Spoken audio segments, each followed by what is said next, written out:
Well, hello, everyone. It has been, I was telling everyone before streaming, it feels like it's been months since we streamed. It's been like a couple of weeks. I think our last stream was early September and it's now October 1st or whatever. So it hadn't been that long. But September was crazy for everyone's schedules and my work schedule and stuff like that. So we are back and we are here to do a little Weird West. But before we get into the game and the system and all that kind of stuff, let us do introductions. Let's start with SJ first. Well, I am SJ or SJ underscore sidekick. I will be playing Jane, definitely my real name. Jane is a confidence trickster. So basically, I swindle people and then skip town. So That works. Villain. My name is Your Only Villain. I'm going to be playing Ron Phoenix, who is a cowboy, rough and tough, likes to get into fights. That's pretty much about it. Cool. Hey everybody, I'm Chev. I will be playing Arson Armstrong, who is a lawman.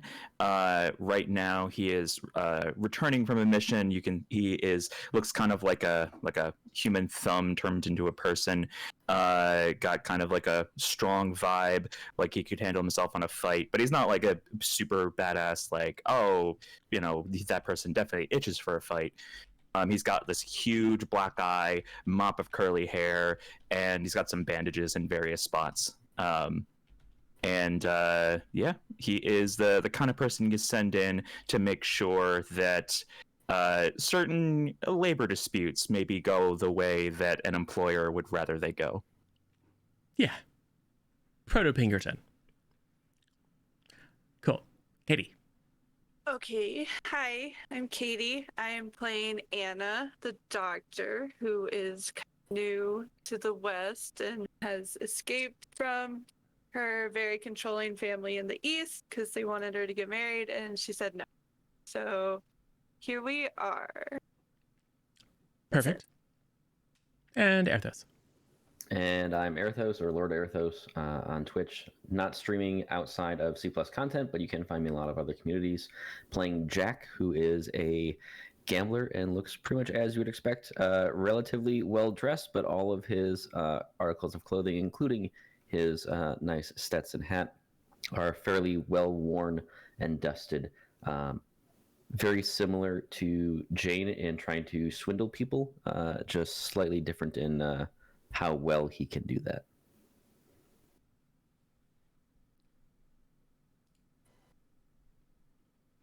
Cool. Awesome. So, sorry, I was just playing with sound levels. OBS has updated like 5 times since the last time we streamed, and everything is weird. So another call, if everyone is if everyone's really soft and I'm super loud, which is what my little mixer tells me is happening, let me know and I'll turn myself down. Otherwise, if there's anyone I've got everyone maxed out, all the players, and I've got myself on a little bit of a drop, and it still visually looks like I'm way louder than everyone. So let me know if that's true in chat. Thank you. Cool. So we are here to play Cowboys and Cthulhu, which is, we'll say, inspired by a version of Call of Cthulhu called Down Darker Trails. It is specifically designed with some modifications to enable Weird West style games. And there's a number of them out there, but the system I think is a little bit friendlier once you get the character built. It's pretty intuitive and easy to play. It is a percentile system, so all of the players have a character that I will admit I have built. So if they fail horribly, it's my fault.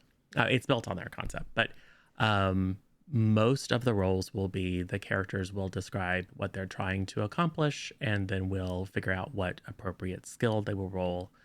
The goal is to roll below the percent that they have in that skill. So higher numbers on skills means that you're better at them because the likelihood of rolling under is higher. If you roll under half of your skill, that just indicates that you did really, really well and maybe get some additional benefit, or it took less time, or you found additional information, or whatever is appropriate to the narrative at the time. And it's possible to roll 20% or below, or 1/5 of your skill, and that's even more special.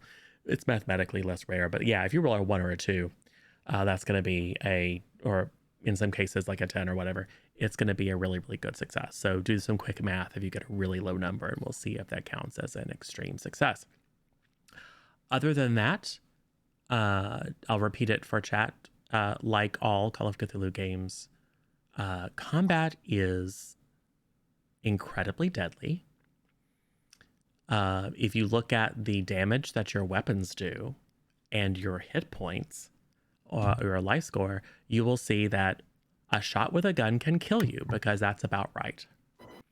And there's no super fancy armor or any of that stuff. It's just like, yeah, you can shoot someone and then they die.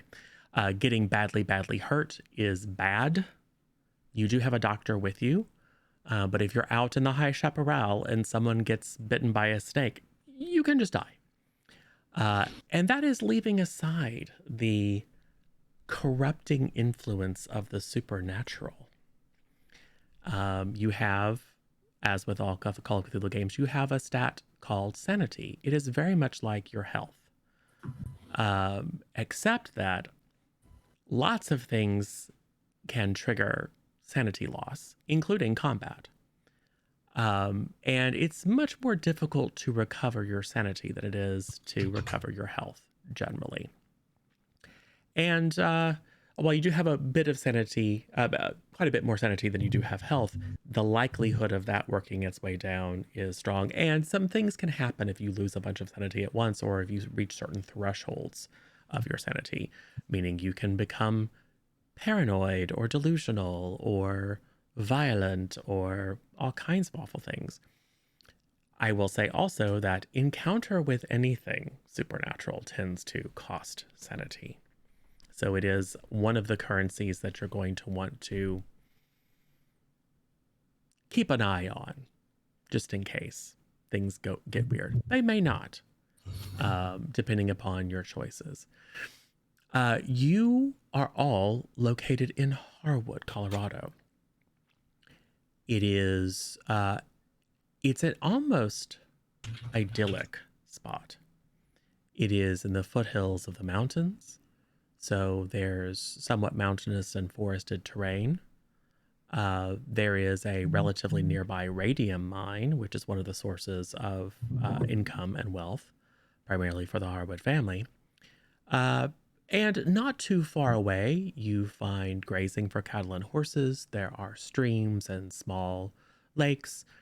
It is not your typical dusty desert Western locale. It is also not a historical place. And if there's actually a Harwood, Colorado, which is possible, it's not based on that. It's just a name. And you are all there for various reasons. So think about, and we'll go around just to get a sense of your backgrounds. Think about why you're there. Several of you are certainly not from there. Like, I think we know Katie's character is definitely from a different part of the country. But tell your fellow players and chat and me why you think your character has found themselves in this small but reasonably prosperous little hamlet in the mountains. We'll start with Jack. So Jack's in Harwood because he knows that he shouldn't stay in any one place very long to begin with. And as he's kind of moving across country, making his way down towards some of the more prosperous towns with the gold rush, this is just a comfortable stop along the way. And it seems to be, as you said, reasonably prosperous for how big it is. So he's hoping he can make some money to help carry him through the next leg of his journey. Well, and perhaps you know that there is an office, or at least a contact here in Harwood for the Colorado Detective Agency. Ooh, sure. And you might possibly pick up some work. Now, would this be someone that you would have dealt with before, or just a name that you might have heard through your contacts? Just a name. That's all he's got. Cool. What brings Anna from her kind of wealthy socialite background in Connecticut here halfway across the country.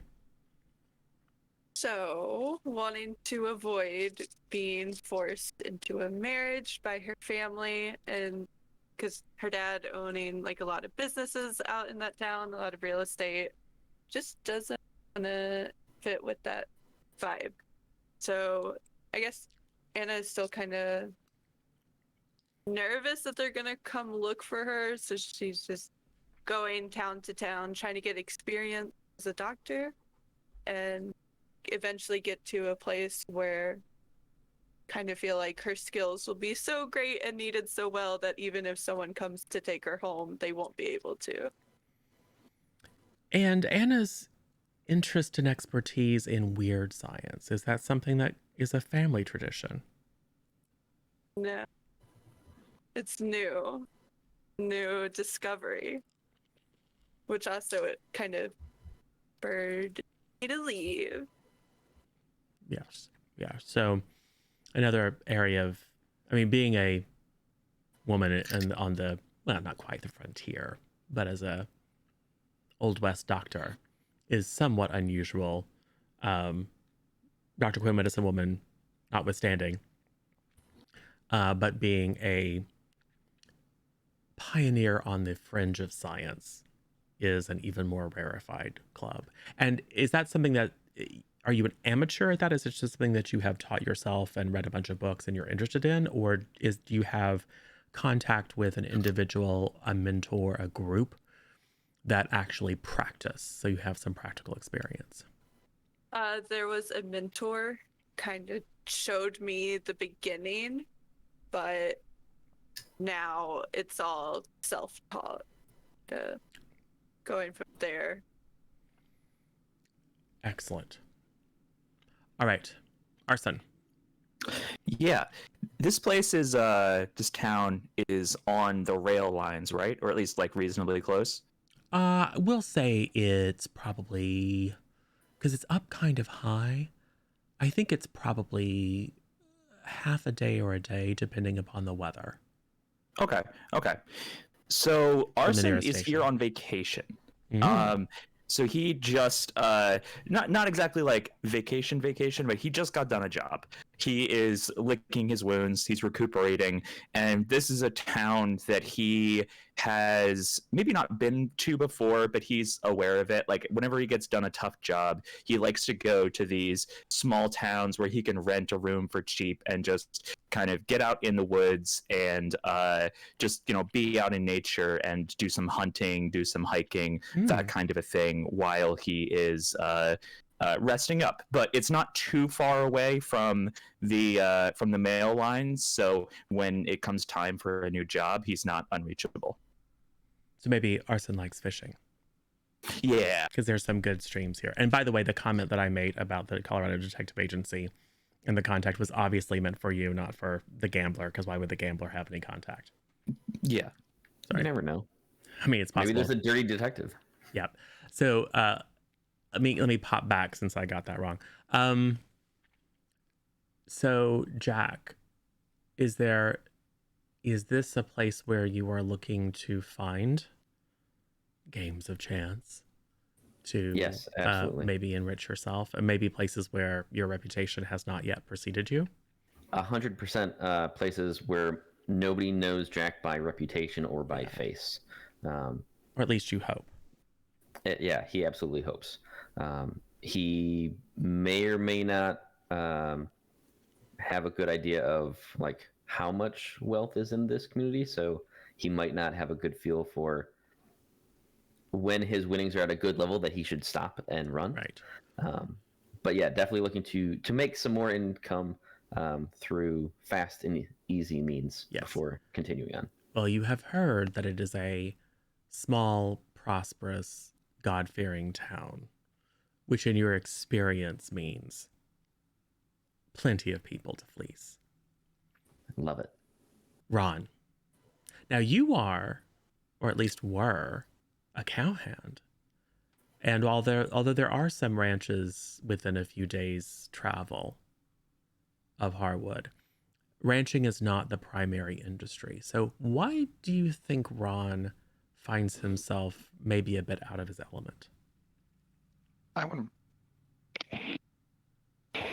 I would probably say that Ron is probably here coming probably for like the gold rush style, kind of goes up and down Colorado, while his helpers at the ranch and stuff like that are, kind of set for the season. He kind of goes out and tries to make a little extra money going to mine gold, pan it, and then kind of comes to these little towns to then kind of flaunt his wealth a little bit. And it kind of gets him into some kind of troubles here and there because obviously, everybody wants money. So they try to pick fights with him. So he has learned his way to kind of make sure people understand not to mess with Ron. Yes. So maybe the ranch that you're associated with is the Phoenix Ranch. Like maybe it's a family ranch and you're, one of probably several sons, and perhaps the one that is least interested in the day-to-day operations of, actually moving cows around. Right. And so maybe a bit of a black sheep. And maybe there's, however, an interest in at least a ostensible interest in the business side. So there's probably a cover story for like, oh, well, I need to expand the family business, make contacts or whatever. But basically you're here to live a bit of a playboy lifestyle, it sounds like. Yeah, pretty much. I like it. Cool. And tell us about Jane. Innocent Jane, who has never done anything wrong in her life. Like any legitimate business person, you move town to town, new business opportunities, new customer base. So that's why I'm here, just going for the opportunity of new clients and all that. Yeah, it's called rebranding, not fleeing in the dark of night once the jig is up. So as a confidence trickster, do you have a particular con or set of cons that you habitually run? Like, are you a revivalist, conning the religious out of their money? Are you a snake oil salesman with patent medicine? Is it real estate? Do you travel from town to town with mining claims that you auction off that just happen to be like completely worthless or fictional or something else? Oh yeah, and shooting like the dust at the wall so it looks like there's gold in there. Yeah.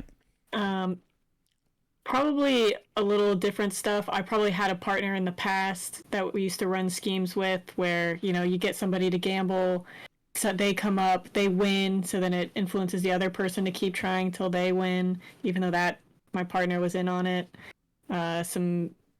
Some other schemes like, maybe flirting with some married men, and then when they, write me a letter, or that other person comes in and acts like they caught us before anything actually happens, and then you can blackmail them for some money until, they get a little sick of it and you have to leave.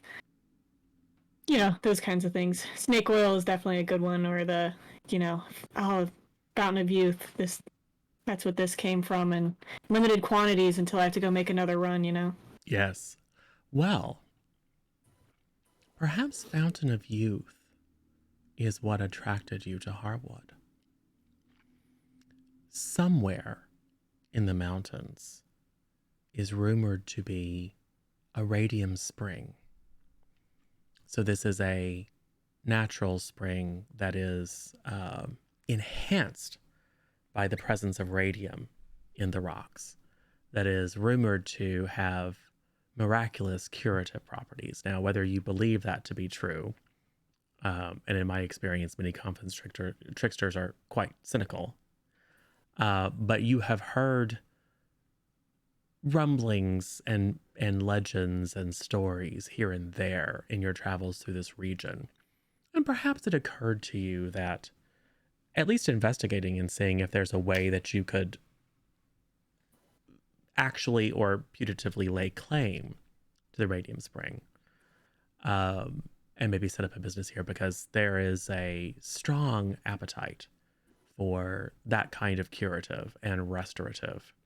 There's a lot of older gentlemen on the East Coast who will spend significant coin for virility tonics. And this is a time in history where people were like implanting monkey glands and stuff into themselves. So, I mean, if we think the constant ads for the little blue pill on TV are bad, this is like a whole other level. I would say that Jane probably smells opportunity. So, it sounds like nobody lives in town, so you're all itinerant. And you're all reasonably prosperous in your own ways. Anna and Ron primarily with family money, although I have to imagine, Anna, you've made a bit of coin of your own by providing medical care. So let's describe the place where you're all staying. It doesn't have to be the same place, but it makes sense. This is not a huge town, so there's probably only so many places. And I have to imagine that you're not staying at like a flop house. Yeah, the tavern or inn that Jack's staying at just has kind of like a nice lobby on the ground floor, just a reasonable size like bar for basic breakfast stuff, and then like a half dozen rooms up on a second story with balcony views and stuff. Pretty modest. So a chamber pot and a bed and reasonable stuff in each room, but nothing extravagant by any means. So not the local House of Ill Repute. No, not the House of Ill Repute. But also not the local flop house. Yes. Cool. So who do we think runs that? That's run by a gentleman named Ernest. Just Ernest. Everyone knows him by his first name. Yeah. He seems like one of those guys who like this place might have even been opened by his father, so everybody locally calls him Ernie, but he introduces himself to everybody who checks in as Ernest, and he never gives his last name out. And let's call it the Cedar Lodge. Love it. So of the three places one might stay, it is reputable. It is reasonably clean. It is certainly more expensive, like an order of magnitude more expensive than a flop house, but it is, for a traveler, modest. Yes, absolutely. Is that sufficient for everyone else? If you'd like to have a contact in town that you could be staying with, we could work that out too. Works for me. This is perfect. Yeah. All right, so everyone is well, Ernie is, I have to say, very, very pleased because it is unusual, particularly in this season, to have so many folks in town willing to pay. And at least as far as he can tell, with the possible exception of Ron, fine upstanding folks. He probably gets a read on Ron that Ron's maybe a bit of a ne'er-do-well, but Ron was very free with the coin, so he's not about to turn it away. So I would say you all have, over the period of the past couple of days, had opportunities to encounter each other, share pleasantries, engage in polite conversation, at least enough to get a surface level of understanding of the other players. There's not a lot to do in town, and I'm wondering if we don't start the action with a card game, perhaps prompted by Jack. A friendly game, of course. Oh, of course. Yeah, I mean, very modest stakes. Yes, but you got a wealthy doctor, you got a businesswoman, you have a scion of a wealthy ranching family. I think the only person... You know what? Go ahead and give me a psychology.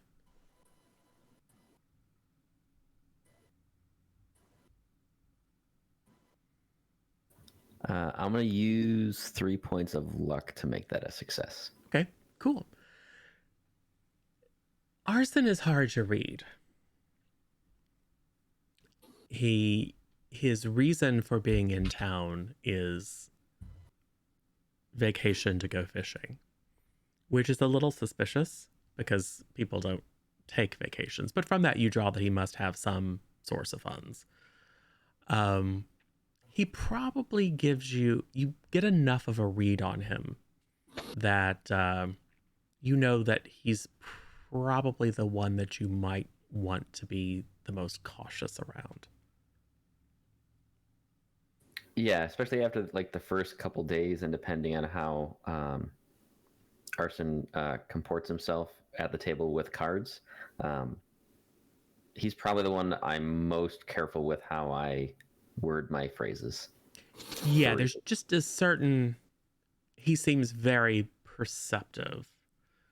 Well, as do many of your other fellow residents at the Cedar Lodge, but there's just he doesn't carry a badge of any sort, but he's got a little bit of that cop vibe to him. So you're being appropriately cautious. I think Jane probably just has you snookered. I mean, you probably know that she's, maybe a little shady, but you probably don't have a full read because she's a very practiced individual at giving off, a false sense of who she is.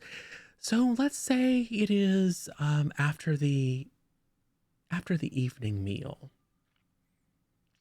And it just so happens that Arson is back from fishing and probably handed a few stream caught, I don't know, perch or whatever is in streams. And that was part of the evening meal. And after a few days of making the suggestion, everyone has agreed to play at least a few hands of cards with you, Jack. So have at it. You guys might have to teach me a little bit as we go. I think you'll pick it up fairly well. Yeah, 5-card draw is very straightforward. Be happy to, show you the ropes as we go, and we'll keep things easy so you don't got to worry about losing a lot of money. I just forget what beats what, Of course you do. Cool. So, well, let's have some conversation and some rolls for chance. Let's see how the first hand does first. So, you may roll gambling, or if you would like to cheat, you may roll sleight of hand. Actually, let's roll gambling first. We'll do this in 2 phases, just to kind of abstract the kind of bidding process and stuff like that. So let's roll gambling first to see the quality of your hands. You don't have to tell me or anyone else the result. Just make note as if you succeed or fail. And if you have a hard success, make note of that.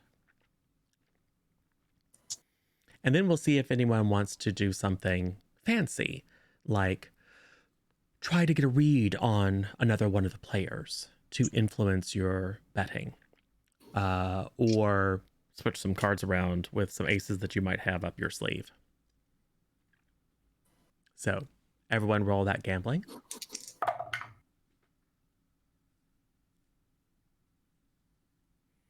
Does everyone know the rough quality of their hand? Yep. Yes. Now, would anyone like to stack the odds in their favor? Yes. I would also like to stack. Yes. Excellent. So, and how would you like to stack the odds in your favor? We'll start with Jane. Sleight of hand. Sleight of hand, yeah. All right. Go ahead and make a sleight of hand check. And I'm going to ask everyone else to make a spot hidden.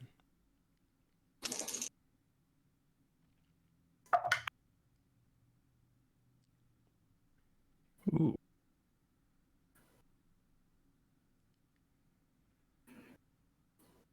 All right. What did you get there, Jane? I got a 19 out of 40. Oh, so a hard success. Excellent. Barely. Did anyone succeed on their spot hidden? I succeeded, but only just. Okay. Well, then let's. I was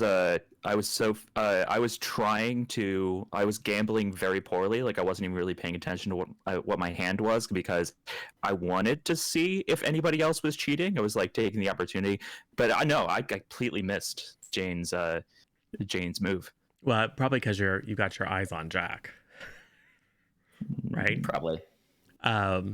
So we'll say because it was relatively close.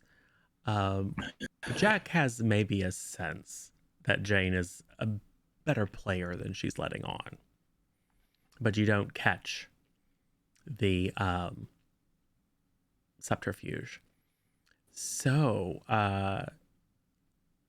Jane, would you like to re-roll your gambling, or would you like to switch the dice?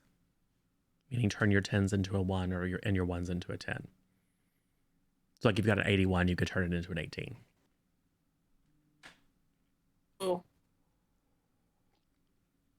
I did get an 80. I might have to re-roll though, because I don't remember what I got. It was an 80 something. But I already forgot what I rolled on my gambling. I knew I failed it bad. Okay. Go ahead and re-roll. My gambling's a 10 though. I didn't realize it was going to be like this. There's no way I'm going to make... Yep. I mean, Yes. Jane just, tricks on a different kind of business. Exactly. Right, yeah, I got a 68, so... Okay. On my first one, I got an 80 something, but I don't think it was an 81, so there was no way... I mean, there's literally no way for me to make it anyway unless I got a flat 80. Yep. Well, it doesn't mean that you get caught or anything like that. It just means that you're not as able to guarantee the outcome. You still are going to get a bit of a bonus, but not a large one. All right, Ron, how are you skewing the odds in your favor? I would probably go along the lines of maybe try to like intimidate the table. Yeah. Is kind of what I'm kind of going for. Is like to kind of force people into just kind of folding, so like I kind of just get the pot just because everybody folded it. Sure. So I don't know what kind of role that would be. Intimidate. Okay.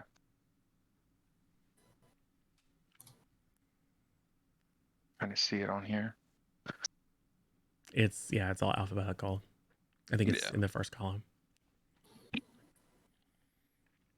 Okay. Yeah, no. Okay. That's a fail. People just think you're surly. Yeah. Okay. All right. Well, let's look at those original gambling rolls. Who succeeded and did anyone get a hard success? Jack succeeded, but it was not a hard success. I think agreed. A little confused. Okay. So what is your gambling score in your skills? 10. 10. And what did you roll? A 20? Okay, so that's a fail. Unless you want to spend 19 points of luck. Okay, cool. Well, Jack takes the pot. What a surprise. As the professional gambler. Yeah, and he just chalks it up to, hey, we're all learning here. We're just having a friendly game. That's why we're keeping the stakes low. Just all relaxing together.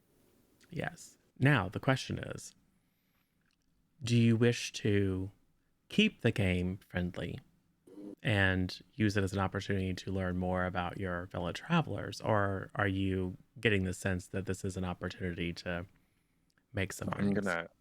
gonna insist on doing another hand and just say, oh, it was just a fluke. Okay. I don't think you're that lucky.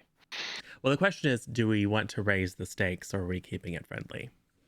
And So as Jack tries to keep it friendly, and he actually agrees with Ron. He's like, I agree. I am not that lucky. So the odds of me winning this next hand are super low. All right. Well, let's do it again then. I mean, this is a situation where Jack is almost guaranteed to win because Jack is a professional gambler. And it's one of your highest skills. So Yes. So how does luck work again? You just use the points that are there to bring it down to what you want. yeah, you can spend luck to subtract. Guidance on that is it's best when it's like just a few. Like Mhm. if you miss your target by one or two, so yeah, because I mean it'll all add up. Mhm. Or when it's like super duper important, but you don't Mhm. like get your luck back at the end of the session. It Okay. is a very slightly renewable resource, but you should consider it as a precious resource and be Okay. strategic about when you use it. Cool. So does everyone know what kind of hand they got? I do, and like Jack knows he's got a rather poor hand, so he wants to try and play it up like he has something, and then lose on purpose while he can try and learn more about his Ah, fellow people at the table. ah. Go ahead and give me a. I think it's fast talk. That's what I was thinking too. Yeah.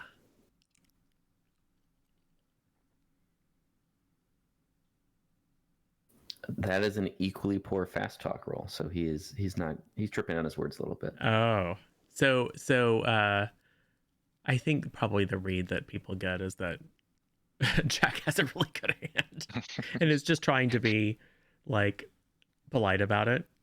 Yeah, absolutely. But it's very clear that he has a great hand. Did anyone else succeed? Or does anyone want to cheat again? Oh, I actually succeeded for once, but I Ooh. feel like it doesn't.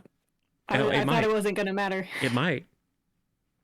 I will try to cheat again. Just to clarify, if I get 0, 0, and then a 6, that's a 6. Yes. Yes. Okay, then yes, I succeeded. So, Ron, you want to cheat again, or at least attempt to influence things? How are you cheating this time? Or I think this time I'll probably just use sleight of hand. Okay. It's probably not gonna matter, but ooh, I think that's a hard success. Got a 9 out of 40. oh yes. Just below 25%. Yeah. Yeah. 20% though. Yeah. So just above 20%, I think. I should get my calculator out. This is one of the things. It's like everyone's like, figure out what your numbers are. I know 10 out of 40 would be 25%. So. Right.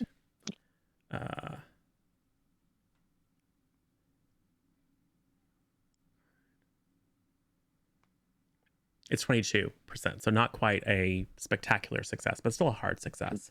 So you have, you have done quite well. Okay. Are we supposed to roll? Yeah. So you can. Hidden? So yes, go ahead and roll spot hidden. It's going to be hard though. So go ahead and add. Everyone subtract 10 from your threshold. Would be... Jack makes the spot hidden. Ooh. Ooh, I barely made it. Ooh. Yeah, I got 35. Excellent. With the adjustment, I fail. Okay. So Yeah. Okay, cool. So Ron gets a very good hand. But Jane and Jack, not surprisingly, pick up that there's a little bit of reaching into the waistcoat pocket and a little bit of stuff that gives you, although Jane is not a practiced card sharp, recognizes some of the signs. Mm-hmm. Now the question is, do either Jack or Jane say anything and call the game to a halt? Jack doesn't say anything to call out the cheating, no. Okay. What about you, Jane? Yeah, if the stakes are low, probably not. I might look to see if anybody else picked up on it, so I might catch Jack's eyes. Sure. I think Ron's probably a little bit too focused on his own ruse to pick up on that. All right. Well, so Ron, you may. What was your original gambling roll? It was a 23. Cool. And my gambling is a 10, so switching it is not going to help me. And I don't think rolling would either. I would try. say, because we're just making this up, I would say you can, for your successful sleight of hand, you can deduct 10, and if you want to spend 3 luck points to bring it down. Okay, I'll do that. Cool. And what was your roll, Jack? Oh, mine was horrible. Mine was an 89. Oh, So like Jack's bluffing his way through like a 7 high excellent. on his poker hand. Did anyone else succeed on their gambling check? I got a 6. Out of 10? Yes. Excellent. So Ron is so focused on winning, and we'll say it's like, yeah, I got 3 of a kind, and Jane pulls out with a full house. Yeah, and I'll be like, "Oh, good hand. You played so well. Like, I lost." Until someone corrects it. And it's like, "No, you won." Right. I'm like, oh, Oh, well, excellent. I'll just here's some pin money. I'm gonna go ahead, and when she goes, "Oh, I lost," I'm just gonna kind of like go towards the center and be like, "Yeah, you did lose," and kind of start pulling the money towards me, and see if anybody's. Is that a loss? Wait, that looks kind of good. Are you sure you lost, Jane? Are you sure? I honestly have no idea. I don't remember what beats what. Yeah, Jack and Leonard can be like, "Oh yeah, no, that actually beats. I mean, just barely. But yeah, it looks like Jane won that one." So I mean, like I said, my luck isn't gonna last forever. I'm not a very lucky person at all, really. Oh, how fun! And I'll take the pot from Ron. Right. And it's all small stakes. So, what's the conversation like in between hands? I mean, we're getting a sense of who the characters are by some of their choices. I'm asking if anyone's, in a relationship, married. Is anyone married? Yeah, you guys seem to be here alone. Anyone have anybody waiting back home for them? Waiting, yes. Will I go to them? No. He's gonna be waiting a while. Well, that's interesting. What do you mean by that? Well, you see, I personally, I don't really like the idea of marriage, and especially when people try to force you into it. So, I mean, marriage is fine for other people, but for me, I just, not my. What about you? Oh, same. Not that I have anybody that's trying to force me into marriage, but I like to focus on my business. Me too. What kind of business do you do? Oh, I have a few, but I would explain more, but it's a bit of a competitive business at the moment. So the less I say, probably the better. Wouldn't want someone to move in. Yeah, I can understand that. Some parts can be very cutthroat with, competition. Nobody waiting for me, but definitely some old competitors who I'm sure would love to see me return and take my money from me.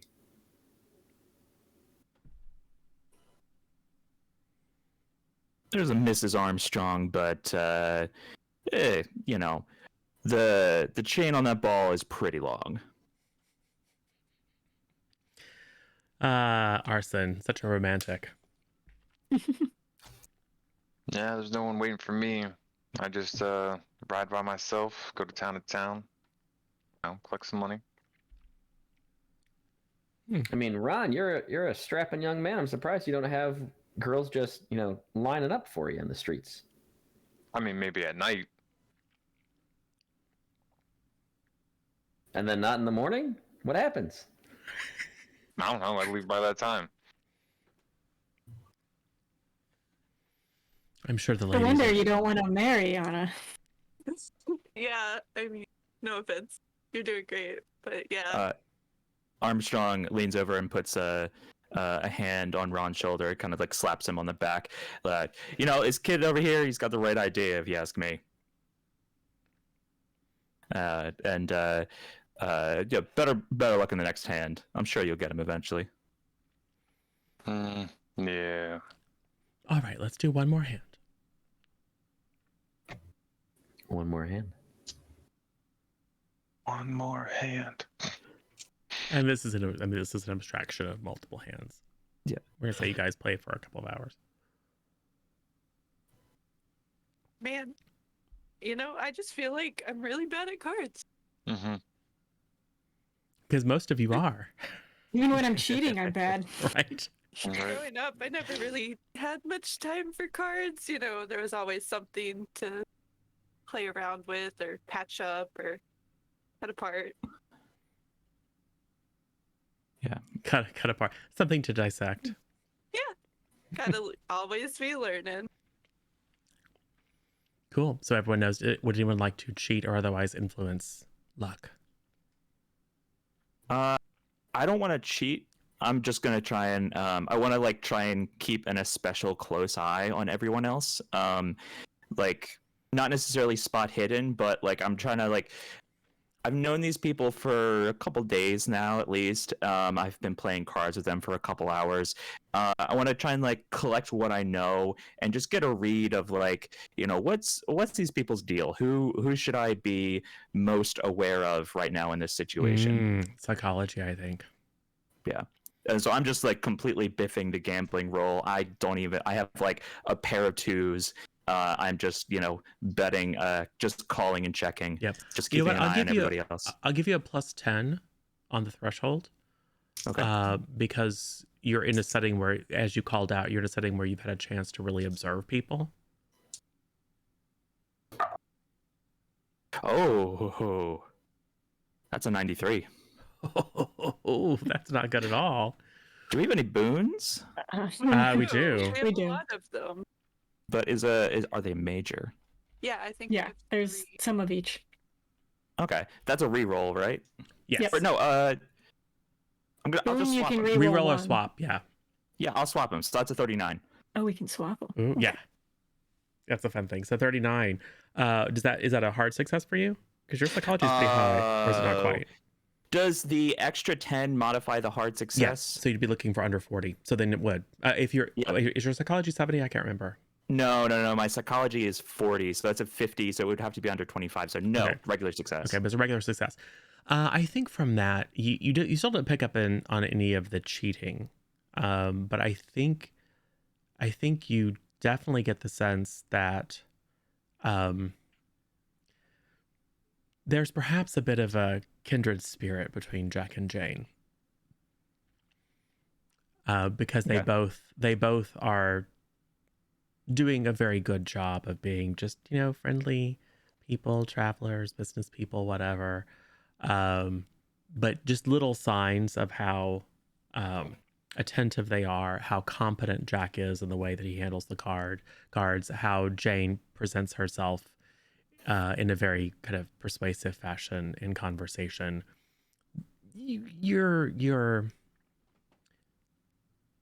The experience that you've had dealing with people who are maybe a little bit in the gray area of the law indicates that perhaps. And the sense I think that you get of Ron is that Ron really likes money and winning, and is perhaps a person who would do lots of things for money or to achieve his goals. So maybe not the most moral of person. And Anna doesn't know anything about cards. Although it probably presents a bit of a mystery to you because she seems a bit of a fish out of water. And you would think it's very strange to have a young woman unaccompanied, and yet she talks cavalierly about chopping up the dead. So there's something going on there. Okay. I turn to. might. Go ahead. Oh, go for it. Oh, I was going to turn to Jack, and it may be in the middle of the round of betting, and Jack, I know I've asked you a couple times before, and you turned it down, but maybe tomorrow. Listen, the stream is wonderful. The trout are big right now. You could get a perfect catch. Just it won't even take that long. Maybe a couple hours. Let's go fishing tomorrow. Like I said yesterday when you asked Arson, I absolutely don't mind. I don't consider myself much of a fisherman, so I don't have any of those tools for that, and I'm pretty sure I can't catch a trout with my bare hands. So, I mean, you could use my rod. I'll show you how. Ernie I'm will. gonna look at. I'm gonna look at Arthur and be like, fishing's kind of boring. I think you should probably go actually hunt some deer or some elk or something. That's a little bit more thrilling. The hunting, but I mean, what is there to hunt around here? Is it the, there's the deer, Bear, there's Bison. deer and bear. bison, deer and bear. I mean, I've shot so many bears before. I want something new. Wolves. Well,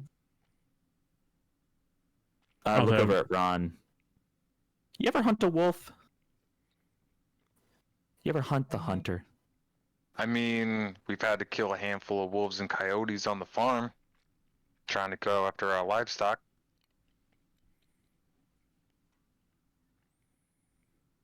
Are wolves a problem around here?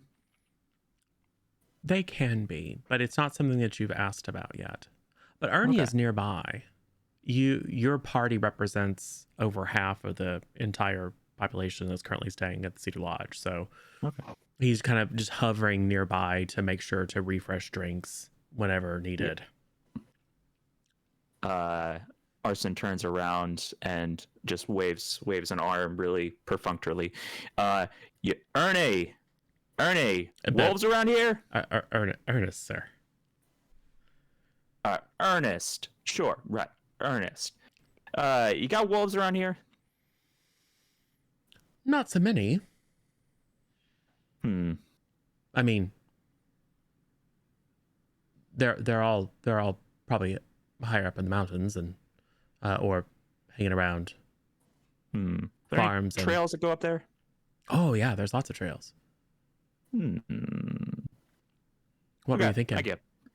Oh well, I was thinking, maybe give the fishing a rest. I've caught a 20-pounder this morning, and it was pretty nice. Oh yeah, we put it in the soup. Yeah, it was delicious. Thank you again. I was thinking maybe we, me and some of the pals here could, maybe go out and see if we could bag us a wolf. Put a nice trophy on your wall. Well, I think there's still by law, I think there's still a payment for every pelt you bring in. Look over at Jack and Jane and Ron, and might make for a good pot for another round of game. How much payment? I think it's $5. It's quite a bit. $5 is nothing to turn my nose up at. Well, I mean, there's 5 of us. Well, but wolves tend to run in packs. I mean, with all due respect, I don't see Anna holding a rifle.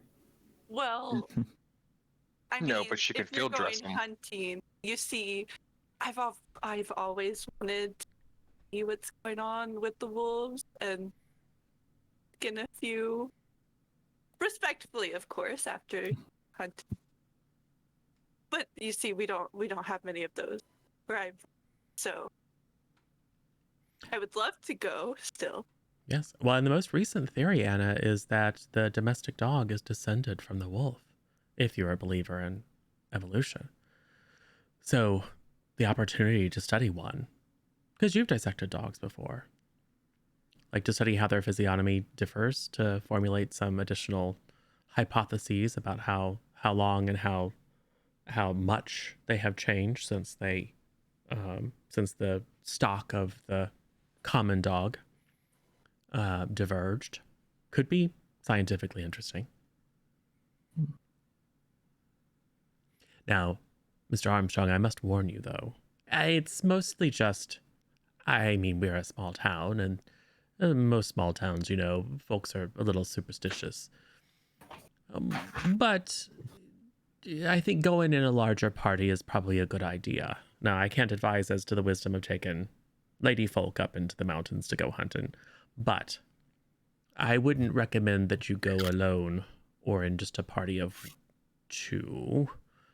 There are some myths, specifically the great white bear, that's rumored to oh, I don't know, live in a cave or guard some sort of ancient Indian sacred space or something. I don't pay much of that much mind. And preacher tells us not to pay attention and just to read our psalms. But enough folks have seen, or at least report having seen, some great white shape stalking them in the mountains, that it pays to be cautious.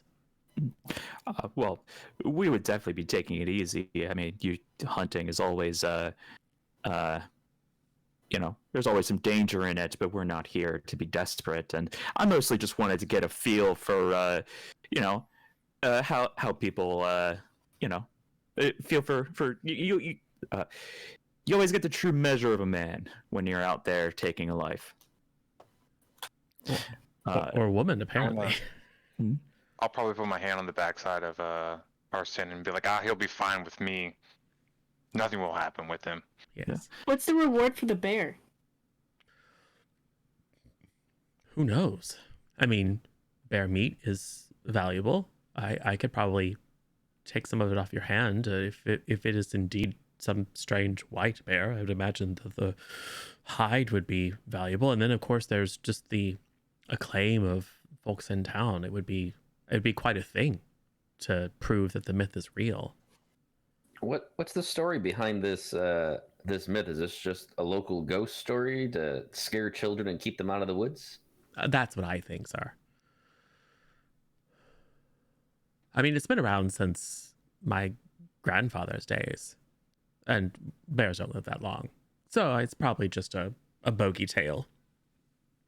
But the woods are dangerous.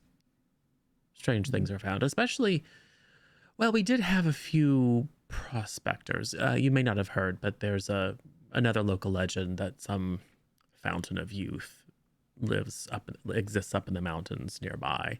Every couple of years, we have some moon-eyed prospectors who, most of whom struggle in the gold panning business, decide that they're going to go up into the mountains and find the fountain of youth. And a few of them haven't come back. Well, I'm sure if you're out, looking around the streams and the gullies and things, one bad step could mean you're stuck in the woods for a very long time. Storm and looking for a spring, find yourself in a gully, and then a storm blows up and you get washed away. Exactly. It's a dangerous business. It's true. That's why I usually stick to the rivers. Hard to fall down a ravine when you're just standing at the edge of a stream. Yeah, Well, some of those rivers are pretty strong. They can take you right under. Yeah. You know best, sir. But the good news is you're all paid up through the end of the week, so it makes me no mind what you do. Now, I have a shotgun that I can put slugs in. Do the rest of y'all have suitable arms for hunting? I'm gonna just tap my Winchester. Just the sidearm I carry with me for personal safety. Yes, I only carry for self-defense, I'm clearly not a hunter. My prey is the consumer. Oh, wow. Jane's been drinking a little bit much, and a little sliver of honesty pops out. My prey is all these rubes who want to give me their money. Jack quickly identifies a kindred spirit. Right. Well, you only need one to bring down the kill. If we'll have lots of lookouts, I guess. And let me tell you, over there, right above the fireplace, looks like a great spot for a bear head. Yep. If you find them, shouldn't have to go up too high. Sounds like a plan. Well, it was night, right? Or it's getting evening-ish? Yeah. I mean, evening meals are relatively early at the Cedar Lodge. Mm-hmm. Well, probably best not to go up into the mountains when it's going to get dark soon, but we could probably make it a morning. Make good time up into the mountains. Good, that saves me having a plot hook to pull you into an active investigation, because you're just going to go off in the mountains. I love it. I prefer that. I was originally gonna try and drag Jack on a fishing trip to try and intimidate him into like, but yeah. I mean, If you Jag survived, is also pleased for Ron to divert the plan from the fishing trip. yes, and if you survive to come back to town, Arson's contact Jonas Pierce might have some information for you that might be helpful, but we'll see. So a little bit of a time jump. I'm not going to keep track of dollars and how much things cost. You all have a fairly good credit rating. You all have sources of income. So as long as you are looking for reasonable kind of gear, but I do want you to think about what you take. So what sort of things are you bringing with you up into the mountains?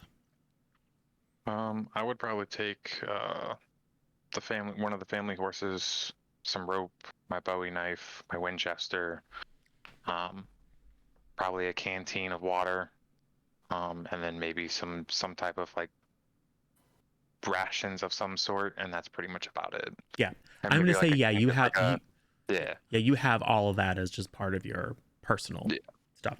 Who all would say they would have a horse? Oh, Jack would definitely have a horse.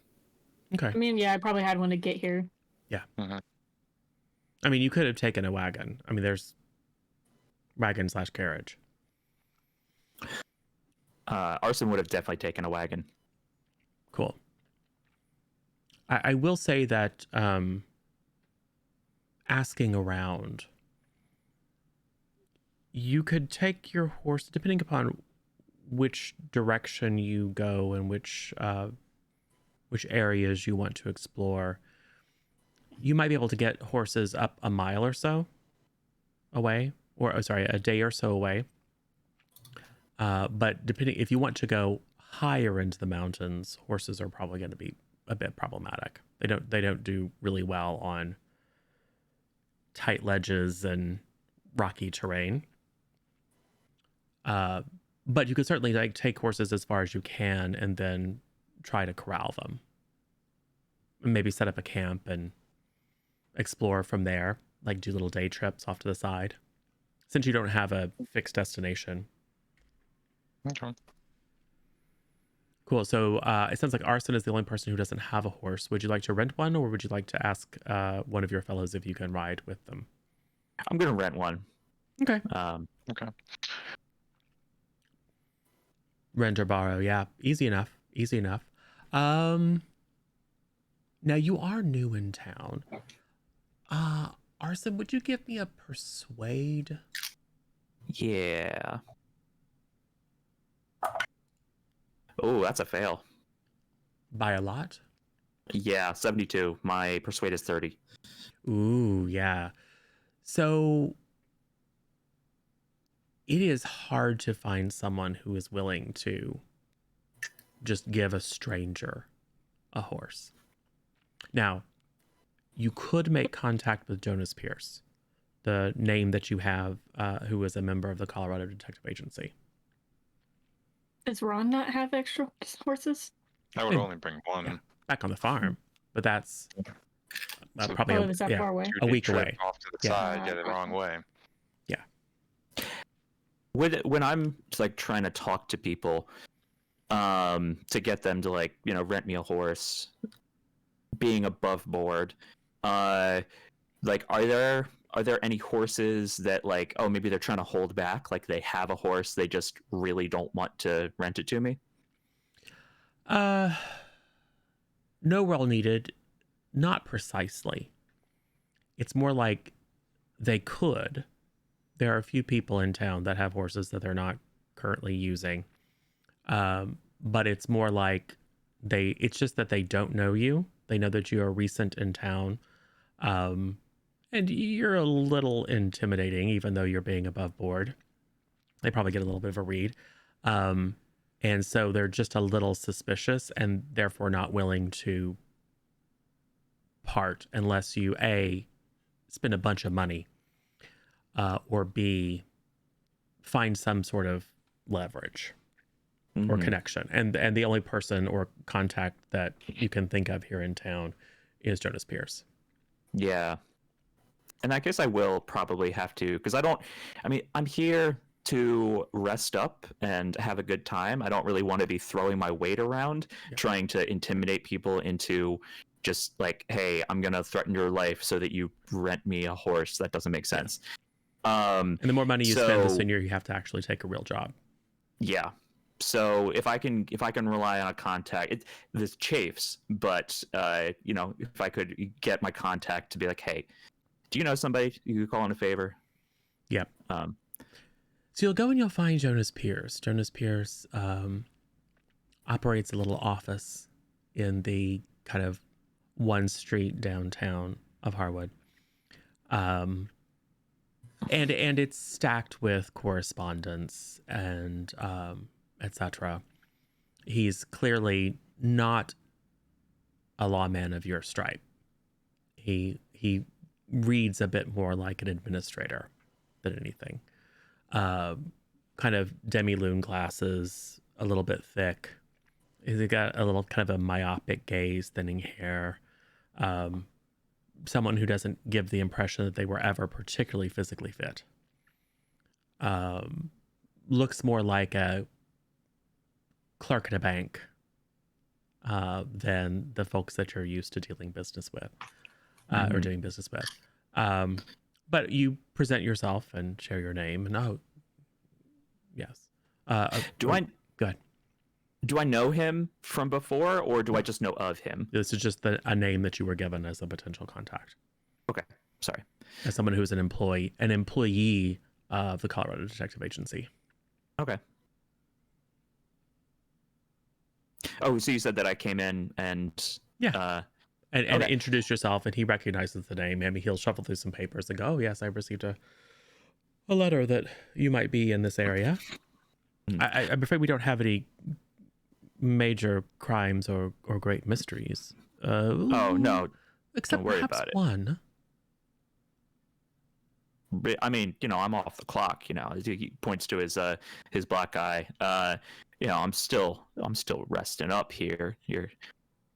But I just assumed that you were looking for work. No. Well, I mean, what's the pay? Well, it depends. Dead or alive. You see, there's a miscreant from downstate that we believe is hiding up in the woods somewhere.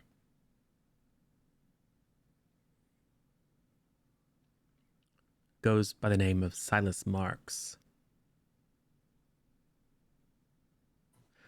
Wanted mostly for petty crime, but let's just say the authorities in Denver are very interested in speaking to Mr. Marks about a series of murders. And he saw fit to absent himself.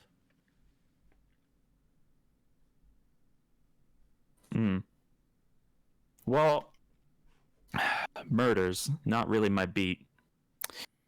If I happen to run into him, then maybe I can try and bring him in. But I'll tell you why I came, looking for a horse.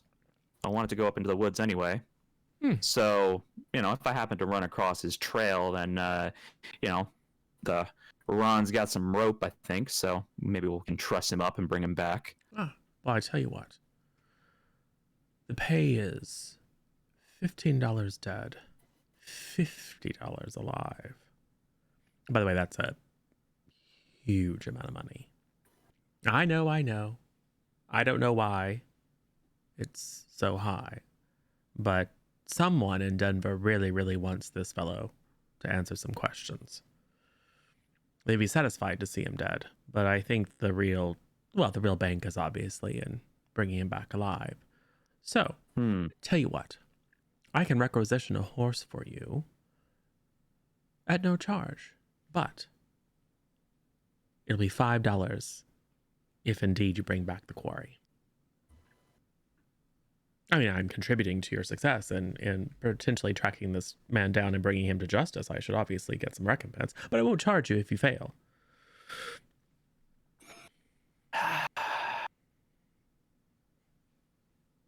From what I hear about you, whether you're going up in the woods to do some hunting and fishing or for some other reason, you have a tendency to run into all sorts of interesting situations. I have a good feeling about this. $3. 4. Done. All right. Well, if you bring him back, obviously, come see me. I'll have a word with the sheriff and let him know that you're potentially on the case. And obviously bring the horse back in reasonable shape. I'll see what I can do. Yes, well, just don't lose it or whatever. Definitely don't want to do that. It's going to be a long hike back if I do. Exactly. Okay. Well, okay, Jonas. It's been good talking to you. I'll leave you back to your papers. And They do pile up, don't they? yeah. Don't envy you. And I take the slip of paper where he wrote down whatever the information for the horse was. Yeah, he'll make some notes. He knows that you'll reveal that you're saying the Cedar Lodge. He'll have someone bring it over, and he'll give you a kind of a front and back piece of paper with information about Silas Marks, including your typical kind of wanted sketch. It's not your like wanted poster. This is a bit more. It's effectively a copy of an official file. So you've got like where he was born and his age and a little bit of additional. Think of it like a dossier. Mm-hmm. Okay. And you can read over it, and I think psychology. Okay. That is a 3. Ooh. Well, you're not a profiler because that didn't exist, but we're going to pretend that you are for a moment. Because I'm pretty sure that for you, that is a exceptional success. Yeah, my psychology is 40. Yeah. So you did extraordinarily well. This is someone who is educated, had many advantages in life, who was maybe a bit dissolute. Certainly not, but a member of society in Denver who disappeared for a period of 3 months, such that his family even put out notice. They thought that he'd run afoul of something. But when he came back, he was different. He began making a nuisance of himself publicly. I think people assumed that he had fallen into drink or something, but he seemed much less coherent. He seemed to have what you might call obsessive behaviors, maybe a bit paranoid. And he kept trying to talk first his family and then family connections, then other wealthy individuals and even traveling individuals into financing some sort of endeavor. The details are not super clear. He was not apparently successful in finding himself a business partner. But from what the agency has been able to gather, he began to... There wasn't really a term for mental illness back in the day, but it was clear that he was a bit off his rocker and became a bit of a joke around town. And as that happened, his behavior became stranger and stranger. And then a series of 3 murders occurred. So does this stand out as very strange to me that somebody with that background would have a $50 bounty? Yeah. Someone with that background with any bounty. Typically, law enforcement will just round up the usual suspects if something goes wrong. So this person was, not at the height of society, but had enough advantage and privilege in life that, absent really compelling eyewitness testimony would never even be a suspect in a murder, much less 3 strange murders. The precise details of the crimes are not in the dossier. But words like deranged killer, exceptional violence, beast-like behavior, all of which could just be hyperbole. But unfortunately for you, no crime scene description or inventory of evidence to indicate exactly what happened and or why he is suspected. But it is clear that 2 of the murders were discovered in quick succession while he was still in Denver. Then he left or disappeared, and shortly thereafter, the 3rd murder was discovered. But the local authorities assumed that it was something that he had done as he was leaving or shortly before he left. And there was for sure the theft of a horse in that last murder. So you believe that he, at least all indications are that he killed some people, stole the horse, and then rumors are headed in this direction.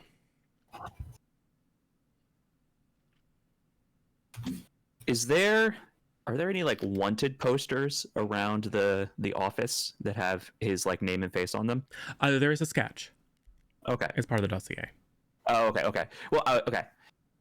I pocket. It's not publicly posted. Okay. I carefully fold up and pocket it and stick it into he's probably wearing like a not a really nice vest, but more of a like kind of like just not out working, more just lounging around, want to look a little bit nice, but not like not bringing out the really nice clothes, just kind of a vest that and he tucks it into an inner pocket. Okay. Cool. So if you happen to run across signs of him, that's potentially a source of income for you, even though you're not technically on the job. Okay. Oh. So you've secured your horse. Yes. Any unusual gear? So the typical stuff that you would have with you to travel, I'm going to say you can just have.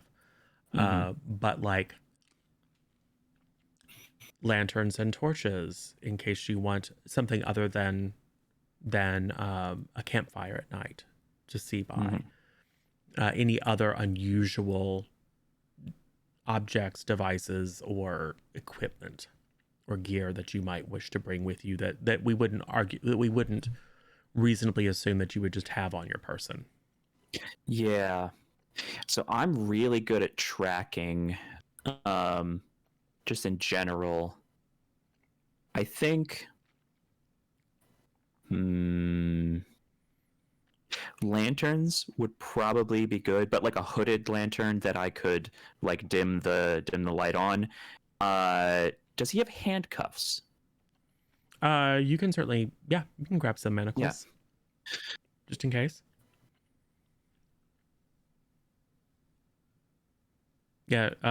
Jonas would either have them or you might even have some. Just in case. In that case, maybe some extra like trail rations. Yeah. I'm just going to assume that you guys have a week's worth of food with you. I can't think of anything like more like specialized that I would necessarily have for this, because aside from like something to restrain, something to, maybe have a slight advantage. Aside from that, I don't think of anything that Arson would think to take. Maybe a couple of tents. Oh yeah. Anyone else? Any other unusual, like not typical things that one would expect of someone who travels a bit but is not typically prepared to go off and stay in the woods for a week?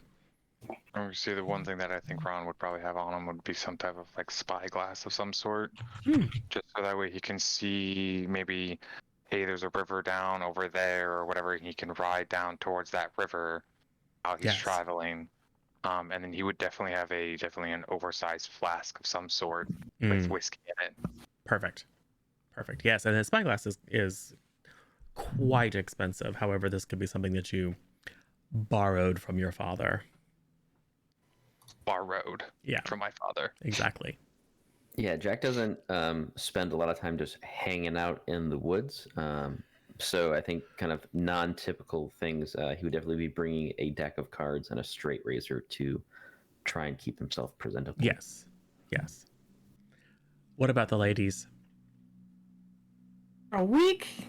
Well, it makes sense to prepare just in case because storms can rise. Whose idea was this? How did I get dragged into this? Plot gravity. Right. That way. Enough supplies that if I want to go off on my own, I can just be like, yeah, cool, you guys keep doing this, I'm gonna head back and then maybe prospect, look elsewhere. I'm not opposed to traveling with this group to kind of get a good lay of the land at first, just because safety in numbers, especially with wolves and all that. But just in case I want to go off on my own, and maybe something to mark stuff so I can find my way back later if I need to. Oh, like maybe a hatchet. Sure. Just to like mark the trees. Cool. So you will just make a note underneath your thing, hatchet, and then I can add because it's technically a weapon, although your brawl is not amazing. It's a good idea to your fighting is 25, but just in case you ever need to use it, I will make sure to have the stats ready. Otherwise, it's a good thing for effectively blazing the trail. Anything Anna is bringing, either that you have or that you want to acquire at the general store? So, not bringing enough to kind of like weigh me down, but just little small vials or jars or like a little box for different things I'm collecting the way, whether it be herbs or body parts, whatever. Well, pharmacology is one of the sciences that you know quite well. So taking samples of any unusual flora, and we'll say that that's just something that you have. You maybe you buy a few, jars with lids and things, extra just in case. And then also, I don't know if this was available just to Chev for going to his contact, or if another store would have any other type of lantern or torch, just so general store, Oh, yeah, okay. Then a lantern dimmable as well. Cool. So, I think you all have. I mean, it's not an immaterial expense, but you're not talking about buying a horse or anything that unusual, or buying any additional weapons or things of great expense. So we'll just say I'm going to make you roll a credit check to buy sundries. So yes, few lanterns, which are a little bit dear, but because they're glass, etc. And the rest of the stuff is mostly just sundries. And then you buy some canning jars just in case you want to grab some additional samples of things. Cool. Well, after a bit of shopping and a breakfast at the Cedar Lodge, at which point Arson's horse is delivered by a local boy, you can pack up, tie your supplies into rolls on your saddles, and head up into the mountains. So, are you just going to ride blindly? I mean, Jack very much defers to Ron and Arson for exactly this trek. Mm-hmm. Yes, you can ask for information, and I think that'll involve a roll to see how much. You could conceivably also hire a guide. Not Ron style. Too proud. Yep. I think I would have been here enough. Like I would have been out into the very like nearby wilderness enough to get a feel for like, oh, here's the trail that leads out of town, and maybe I would have taken note of some of the animal trails. But as far as going further up country I would be completely lost. And with my background, I would definitely know that like a guide would be really important. Yeah. So I think I would advocate for a guide. Ron's not going to ask for directions. Were there any maps available? I mean, there are maps in the sense that they're like maps of the state with like major roads, stagecoach roads and railways and things like that. But there's no like highly accurate topography map of the local area. The person who delivered the horse, would he be like knowledgeable about the area? Local boy. Yeah. Okay. So, I say boy the more you talk to him. He's a bit older than he looks. He's just a small person, but he's probably 17, 18.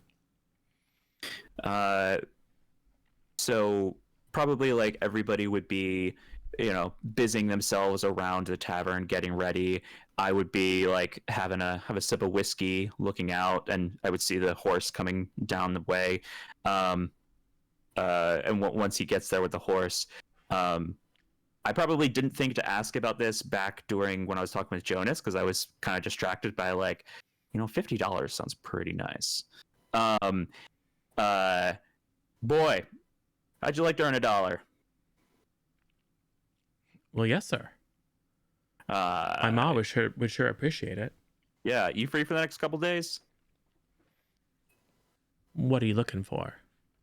We just need somebody to show us some of the trails. We're heading up country. We, maybe doing a little bit of hunting. We need somebody to make sure we don't wander off a cliff.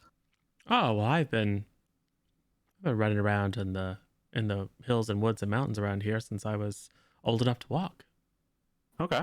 Oh yeah, I know the land around here like the back of my hand. I mean, some might even say I'm one of the top experts in town.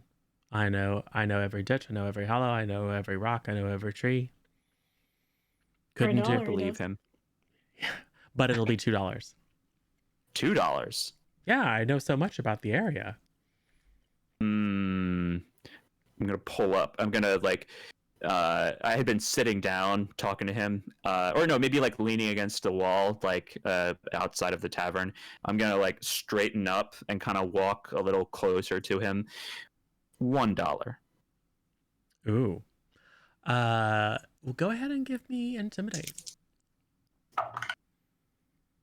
Oh, that's a 92. That might actually be a fumble. No, I think that's a 96. Yeah. Is Jack able to overhear the conversation and kind of get an impression for how much fast talking the boy's doing? Yeah, psychology. Oh, okay. I'm just shy. A 96 is a fumble. And I got a 92.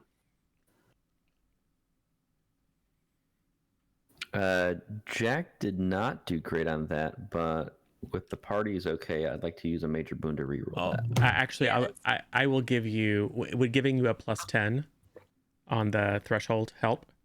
No, because I rolled a 99. Oh, yeah, that's a fumble. You probably want to... You don't have to, but you can. Yeah, I mean, I'm deferring to the party because I think it could go both ways, right? It could be nothing, but it also could be interesting to know if this guide is pulling our leg. Go ahead and do it. Yeah, go for it. Use those boons. Oh, did we mark the one we used before? I don't think so, because we were at 3 before. Right. Okay. All right, so then Jack does succeed, just barely 49 on a 50 or 60 if that +10 still applies. Yeah, the +10 still applies. Okay. Yeah. Oh yeah, he's not lying outright, but he's just trying to puff himself up for more money.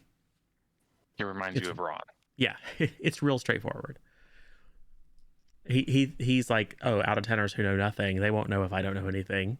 But he's not like, I've never been in the woods before. Jack then, seeing Arson kind of struggle a little bit with the haggling, tries to assist and also fast talk, and tell them, hey, how about we give you, 80 cents now, and we'll give you another 65 when we get back. Yeah, go ahead and do persuade. And I'll say it's with a +10 also on the threshold. All right, so with a +10, I'm going to use 6 points of luck to succeed. Okay. So yes, his it's something about the way that you kind of side eye him when he sees you looking at him, and at first you're not paying a lot of attention, so you kind of glance, but then you like zone in that there's some negotiation happening, and some of your just intuitively that there's a little bit of chicanery going on. Something about the piercing look that you give him, and then come over, you give him the sense that he knows that what's going on, but are offering him a way of settling for Saving less face. but while saving face. So there's a little unspoken communication, and he agrees. So yes, you have secured yourself Ezekiel Watson, Zeke to his friends, as a guide, as the sun just begins streaming in directly on my face. Sorry about that. All right, Arson, I think Zeke's going to be able to give us a hand. Is there anything else we need for this adventure we have planned for the day? We just need good luck on the hunt. Oh, you got hunting. Well, as before, I defer to Ron for luck. Oh, I know a stand myself. of aspens up here where the deer always like to hang out. We're going after some more exciting game. Oh, like what? We're going to find ourselves a wolf. Ah, well, good luck with that. There haven't been that many. I mean, unless you go way up or down by the ranches. Aren't that many around this area, but you never know. I'm sure we can find one for you, sir. Yeah. He kind of looks at you like you don't know the difference between a wolf and a coyote. It's fine. I probably don't. Yeah. I have a good track, but a very low nature. Right. Cool. Well, good news is some of your party members understand the natural world pretty well. All right, so you head up, and after conferring with Zeke, he will lead you. Although this is an area that you're familiar with enough, he'll lead you to the one of the west trails exiting town that kind of climbs up out of the valley and then bends to the north. Rises up and then bends to the north, kind of across a low rise or a plateau. The graveyard is up there. There's a little church on the hill. White, clapboard, not necessarily in the best shape. The kind of thing that gets painted once every couple of years. But low quality construction materials and, snow and rain and sun. It looks well cared for. You said there's a graveyard? Yeah. I think Ron, as we kind of approach the graveyard, I think he's going to pick like a little bouquet of flowers and go over to the fence and just kind of set it against it and just kind of keep on moving. Will you spot hidden for me, Ron?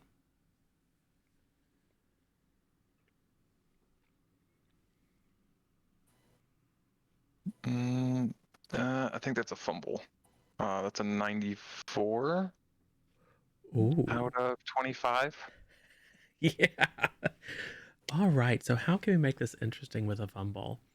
Fumble is 96, but it is very marginal. Okay. So, but still, it's not great at all.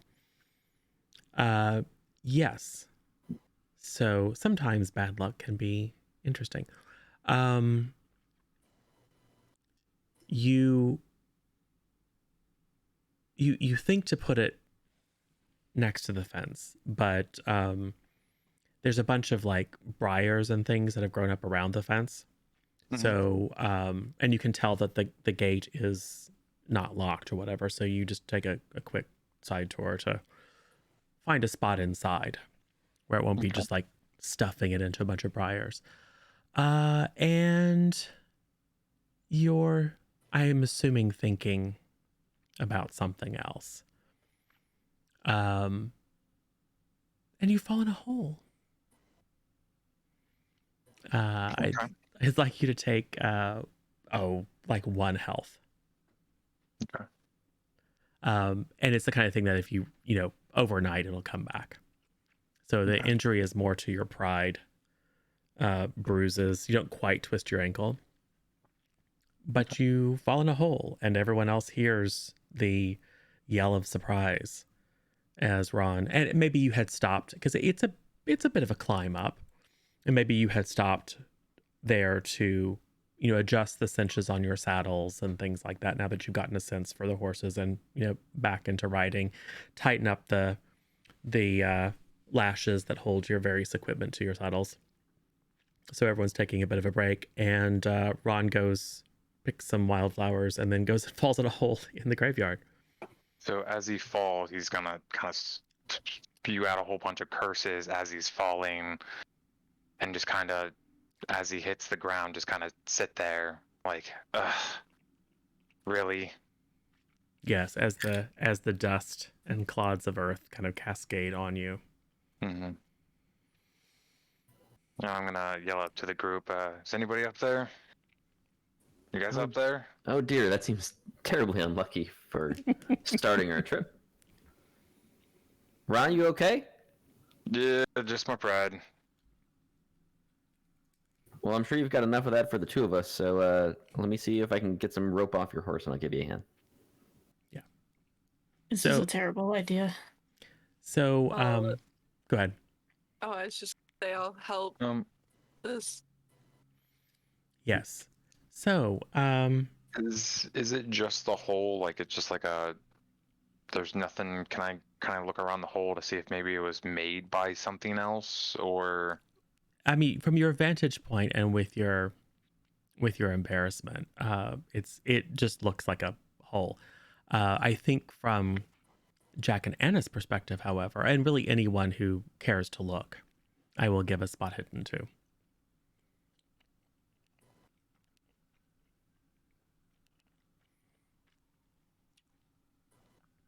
I have an extreme success with a 14. Ooh. Yeah, 14 out of 60. I have an 11 out of 45. Ooh. So 2 very strong successes. And probably getting different information. So it is a grave, but it's not like someone has dug the typical kind of rectangle. It is an established grave. The part kind of near the top, closer to the headstone, has been dug out. And I think Anna, with because you know quite a bit about the natural world, right? Yeah, I have a 40. Yeah. So you know enough about the natural world to recognize that it was an animal. There are claw marks. Do I know what kind? Or Go ahead and give me a natural world roll.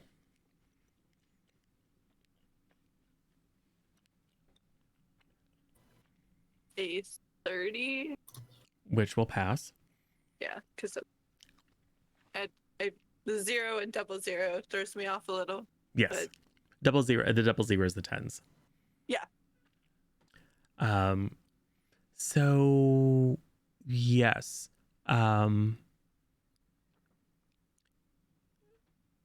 You're not quite sure exactly what it is, but it has very large feet. Fairly not like long claws, but obviously very powerful claws. And something about the way that it's dug, it's less like a burrowing animal and more like something that just like sloppily dug into the earth. Your best guess is probably bear. Just from the available evidence and what you know about what you know about local fauna, which is probably mostly from books. Okay. But you've seen, drawings of tracks and drawings of bears and anatomical studies, etc. And if you kind of recall what you've learned, bear is the closest. You probably know enough to also know that it would be strange Okay. for a bear to go digging in a graveyard, especially Yeah. since this is neither a fresh nor a shallow grave. I mean, it completely covered Ron. I pictured Ron like being like 6'5". Well, you kind of, roughly. you fell into this like somewhat conical hole, and wound up kind of landing, kind of like sitting on one of your legs and crouched down. It is quite deep, however. I mean, once you stand up and get a little bit of purchase, you can see a little bit over the edge, but it's sloped, so it's going to be quite a scramble to get out. But once Jack hands you a rope, it's easy enough. You kick some more dirt down into the hole, and you're covered in soil, but it's not a significant challenge enough to require a roll to get out.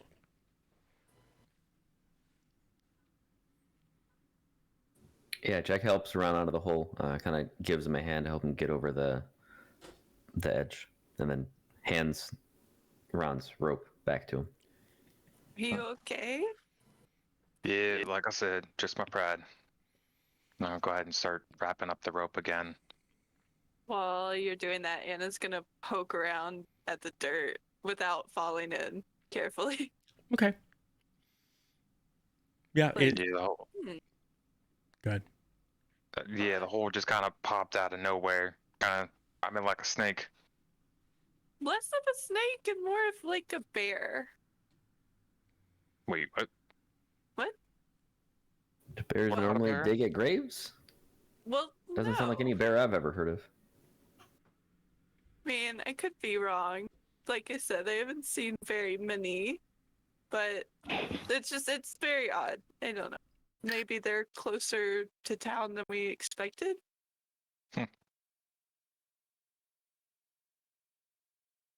Well, that'd be reassuring. Means we're not out of town for long then. Looking around, do I see any like tracks of a bear around?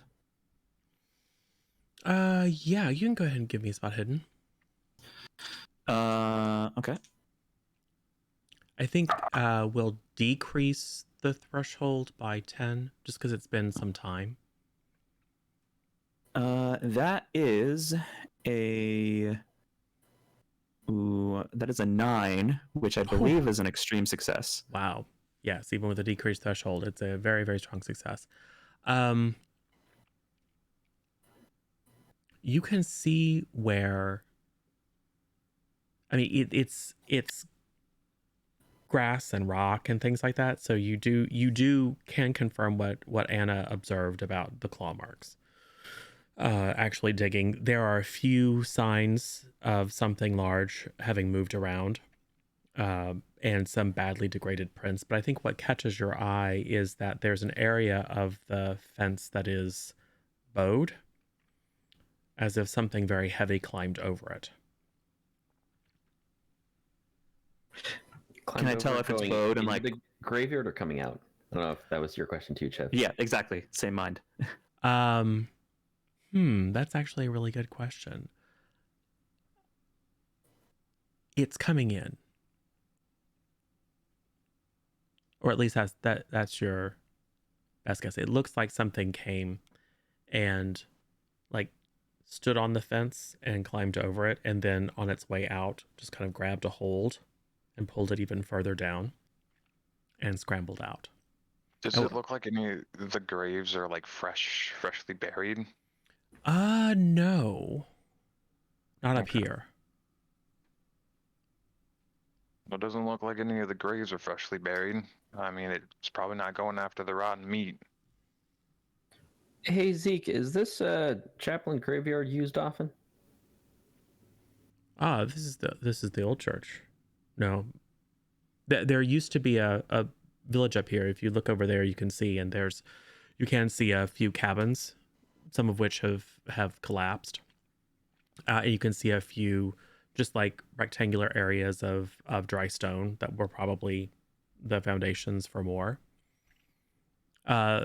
This appears is the old mining camp, back kind of in the old town, and then the new town down in the valley is where most people are. And the church down there. I mean, pastor still comes up here, mostly just to keep the place from falling down and to tend the graves. And there's some folks who live up in the hills who prefer to come and worship in the old way. What do you mean by the old way? Well, just back before we were in civilization, sir.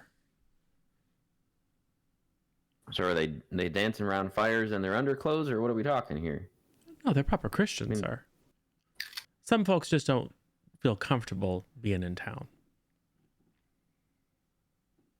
Yeah, I suppose that's not my sensibilities, but I suppose I can understand that. But anyway, no, I don't think anyone's been buried up here in years.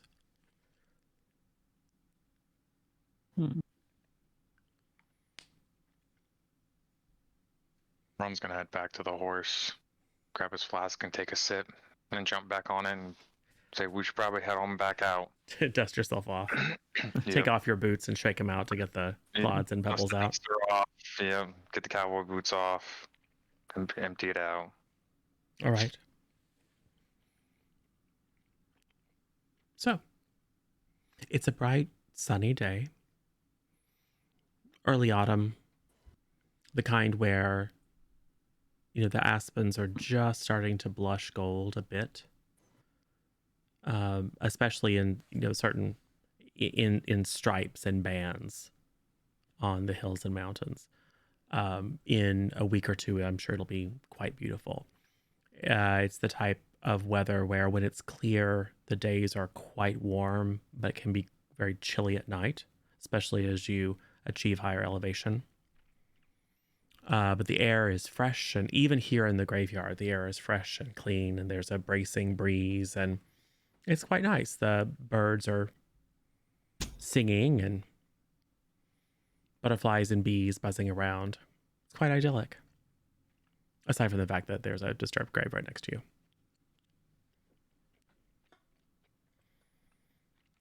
So what do you do?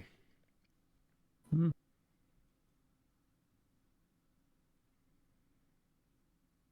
gonna look around at the. Oh, sorry. Did somebody say something? No, you're good. Go.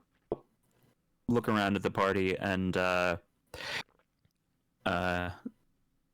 say, well, looks like we found that bear that Ernest was talking about.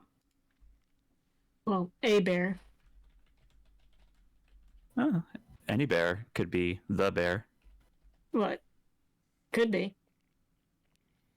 What's the plan for trapping this bear?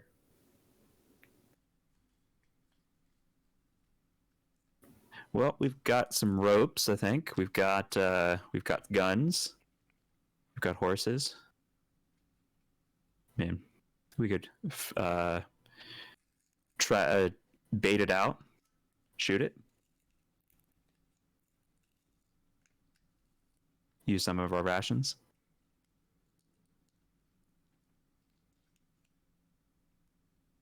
Ron, what do you think? I mean, we could always do what Arson likes to do is maybe catch some trout or something and string it up and kind of bait them out. That would probably be the easiest way to do it. I like this guy. I knew we could make us a fishing trip somehow. Did you even bring your fishing stuff? Oh, always. All right. Would it not just be attracted to normal rations, normal food? I would probably be attracted to dried food, but a nice pungent fish and like fish guts and stuff would give off a much stronger smell. On top of that, Jane, our scent, they don't like it. They stay away from it. So if it's man-made, they kind of stay away. It's best to use fresh meat.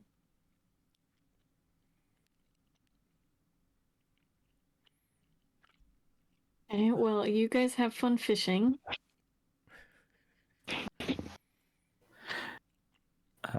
While they fish, I would like to look around at the local whatever. Fauna. Thank you. Yes. The word escaped me.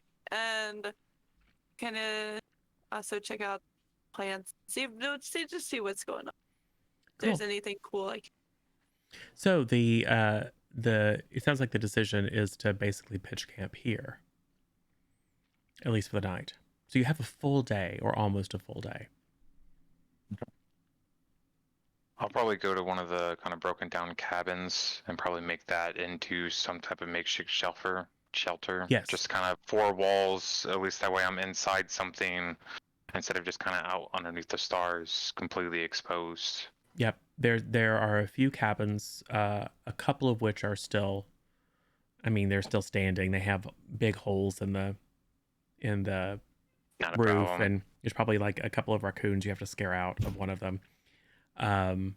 But they're at least some level of shelter. And then of course there's the church itself.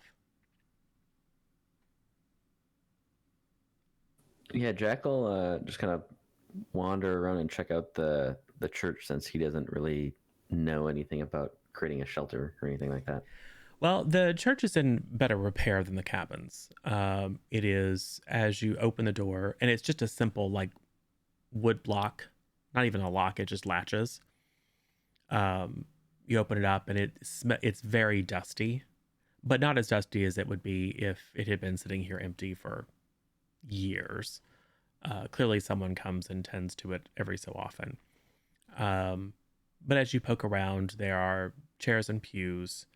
There's a cabinet with, I don't think there's probably any vestments in it, but there's a cabinet with a Bible.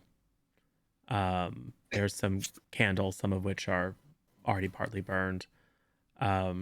There's a few sheets tossed here and there just to help cut down on the dust. It's very dark inside, but there's enough light just kind of piercing in little chinks here and there. There's one corner that's very damp as you walk over. Your boots kind of sink into the spongy floorboards, like where maybe the earth underneath is too much in contact, or when it rains, water tends to pool here, so it's created a bit of a rot. But otherwise, it seems sound. It's very quiet. It doesn't give you any particular vibe. It just seems like a mostly abandoned church. Okay. Quite small. Jack just kind of walks around and just kind of like makes mental notes of, anything that kind of stands out other than a mostly unused church. Yep. And as you poke around, it will make you roll spot hidden. Being a little suspicious, look for anything unusual, and you really don't see anything strange. The only footprints are your own boot prints on the dusty floorboards. Okay, yeah. Using 4 points of luck, that is a hard success for the spot hidden. Oh, take it back. You don't even have to roll. Okay. I'm not going to make you roll for a spot hidden when there's no benefit to doing so. Gotcha. I mean, you can unprompted obviously do it, but I'm not going to say make a spot hidden and then say, you succeeded. There's nothing hidden. Right. There's not really any information to glean above and beyond what you would expect of a church that someone probably hasn't been in a month. Got it. Are there any, I guess like as Jack is walking around, are there any candles or books like left out in the open that either would show like recent use or anything like that? No, they're all in a cabinet. Okay. Or like a freestanding wardrobe. And the Bible is well used. And all the books and things are ones that I would expect in a church. I think the only one that you find is just a Bible. Just a single Bible? Okay. Yeah. Yeah, Jack just kind of walks around then. I will say, you probably thumb through the Bible, and you can tell that it's annotated. Someone has, as is often the case, someone has, made little notes, like especially like a country preacher is, used to giving sermons and things like that. And paper isn't always the easiest thing to find. So I made a few notes, but it's in very spidery, somewhat faded writing, and it's really not super intelligible to you.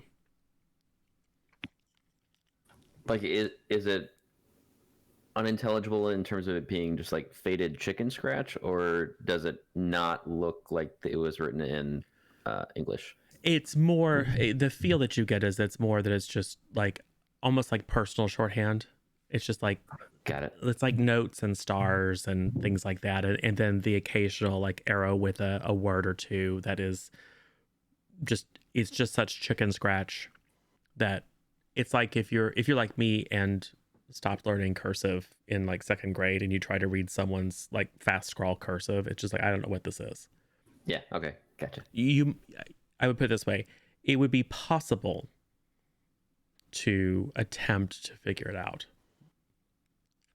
but you would need light and time. Yeah. Because right now you're just in a dim, dusty Jack's church. interested enough in figuring out somebody's personal chicken scratch. Well, there goes the key to the entire story. It's fine. I know. I leave it up to Ron to fall into another plot hole. Right. Cool. So yes, you've investigated that. Ron is busy setting up one of the probably the most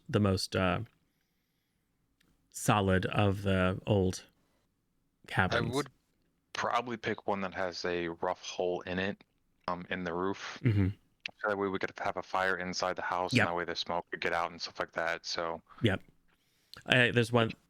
You find one where and these are small one room cabins, where the kind of like the back half still has a roof over it, although it's mostly caved in, but the front half is open to the sky.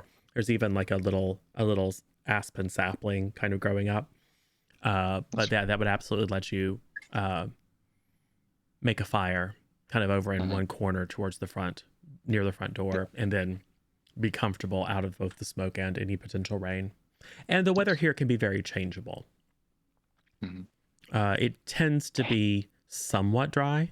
A lot of the water here is from snowmelt and runoff from the mountains, but storms do blow through, and when they blow through, they can be everything from a gentle shower to a brief period of torrential rain. So being out of the elements would be good.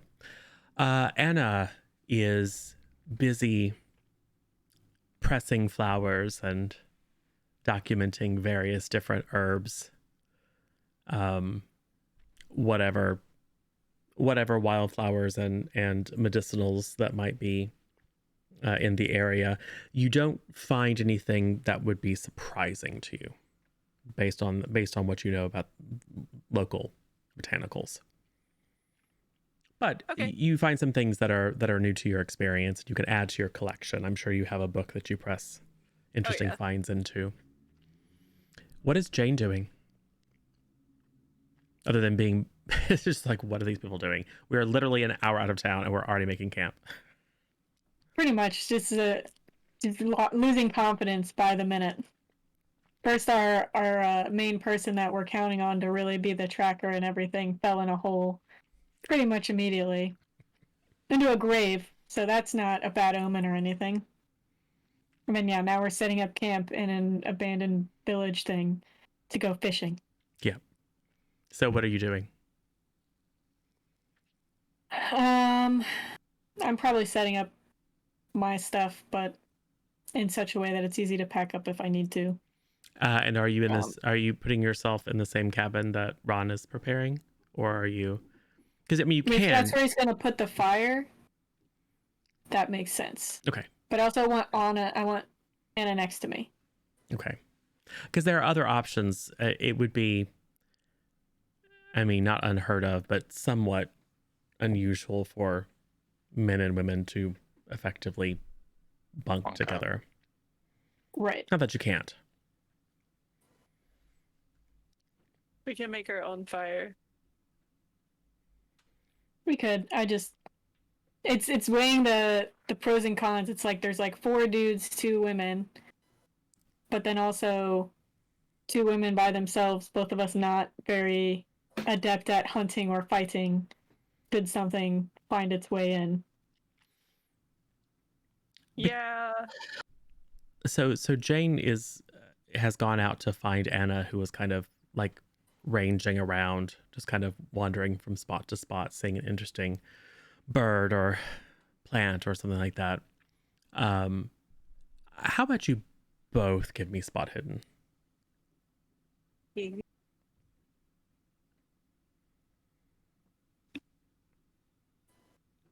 47 out of 50. Okay, that's a success. 27 out of 45. Oh, so also success.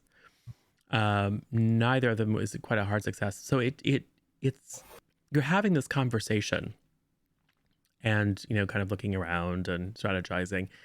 It takes you a moment or two to realize that you're standing next to a well.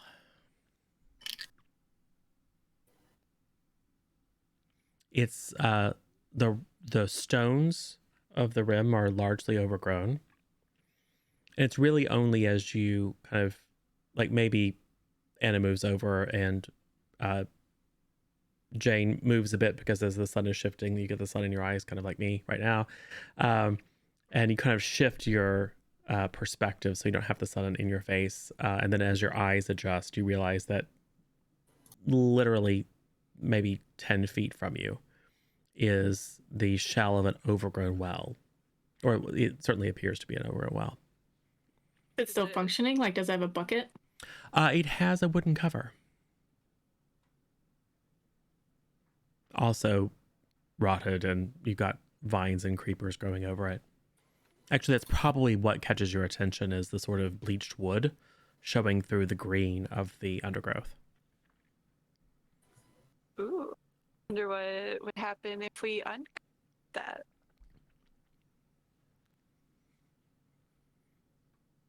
It'd just be a well, right? Oh yes, but maybe there's water to refill. Like, it might not be cleanest, but we could always spoil it. Be closer than the stream. Yeah. Refill our canteen. He has, I think we have rope, but I don't know if we have a proper bucket, do we? Well, I mean, I have would probably- jars. Oh, you do have jars.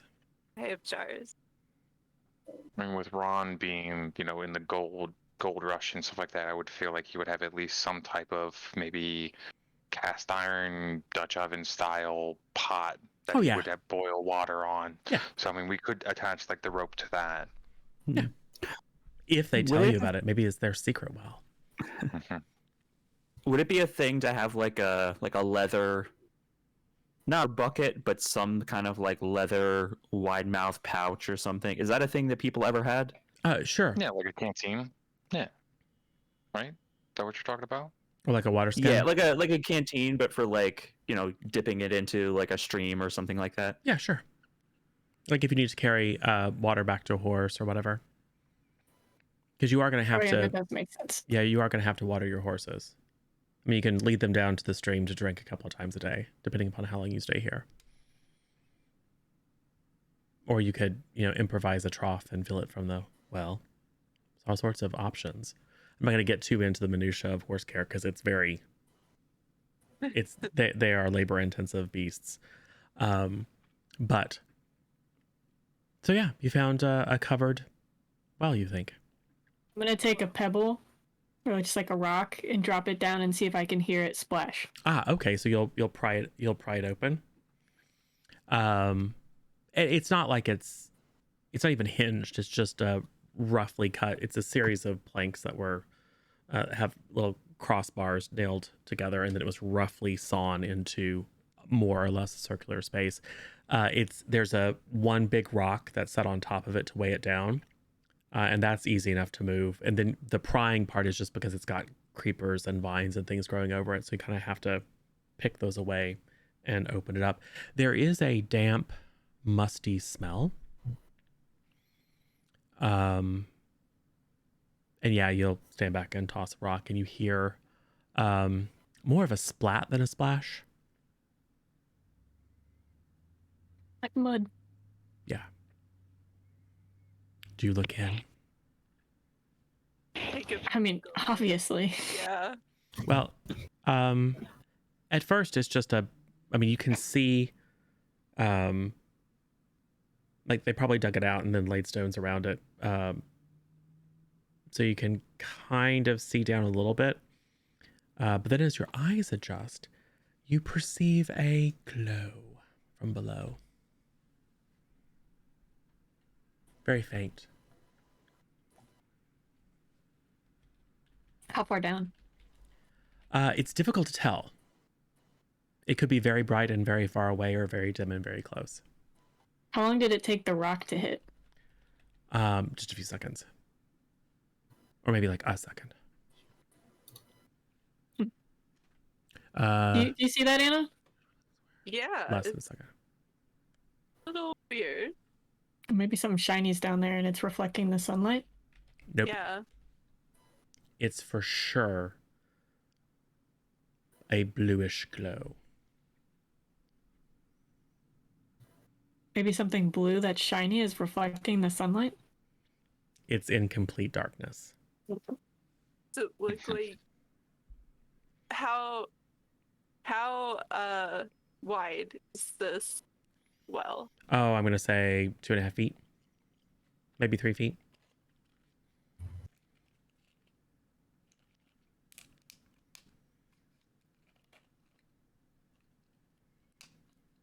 I mean, That's pretty small.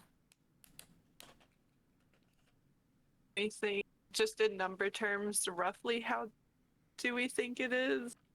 Oh, less than 20 feet for sure. Okay. And I don't know which one of us would be crazy enough to climb down. You're pretty petite, Anna. I think I'm a little bit stronger, so I think it would be better.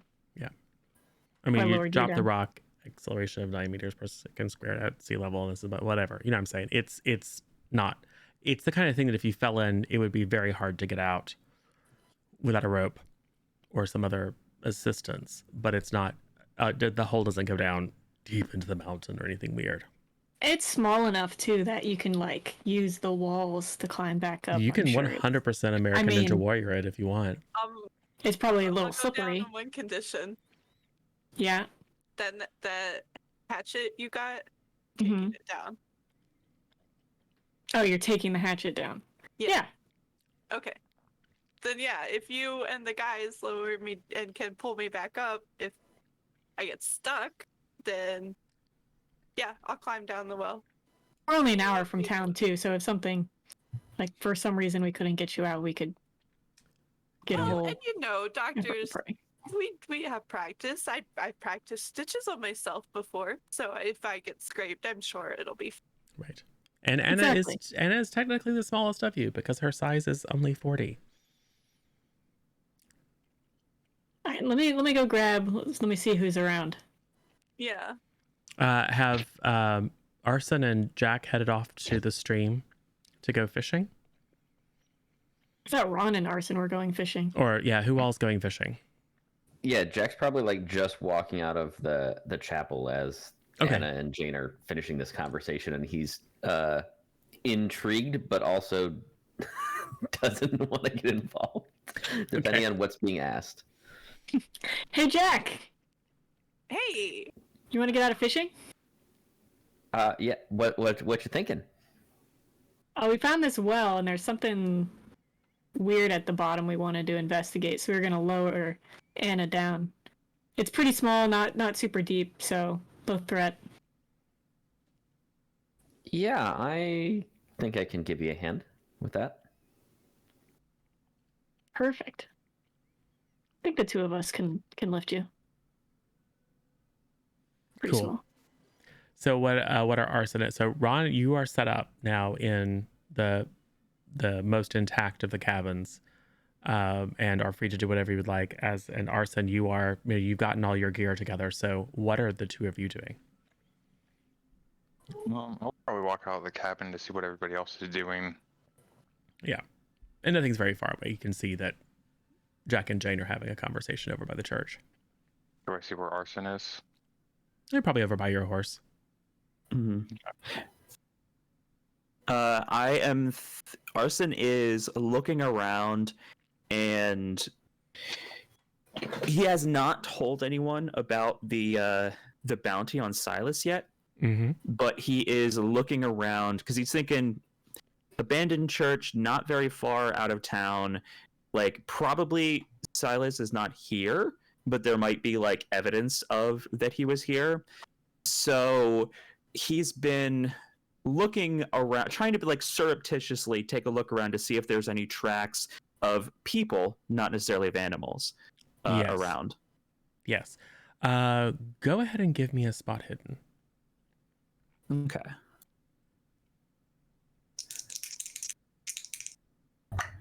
That is a 10 Ooh, out of 60, so good success. excellent. Yes.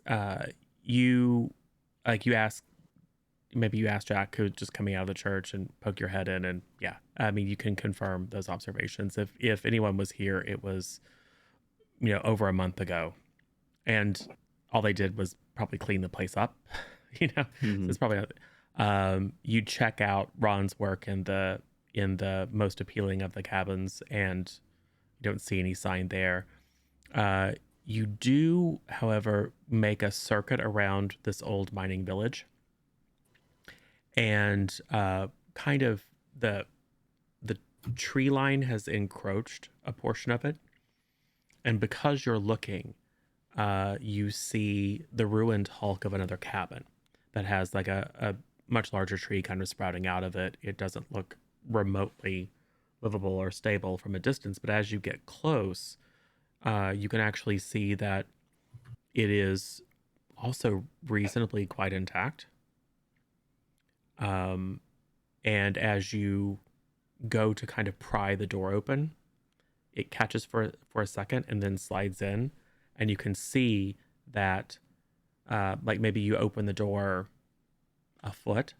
As you step inside and as your eyes adjust to the dim light, you can see that recently the dirt and undergrowth has been scraped even further away, like someone fairly recently opened this door even further. Okay.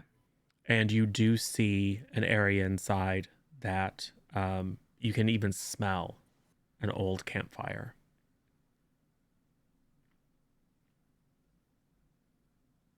Okay. And I will say that there's enough light that as you go to look over to the area kind of back in the corner where it's apparent that someone had bedded down for longer than a night. It's hard to tell exactly how long. It was longer than a night, but certainly not for weeks or months.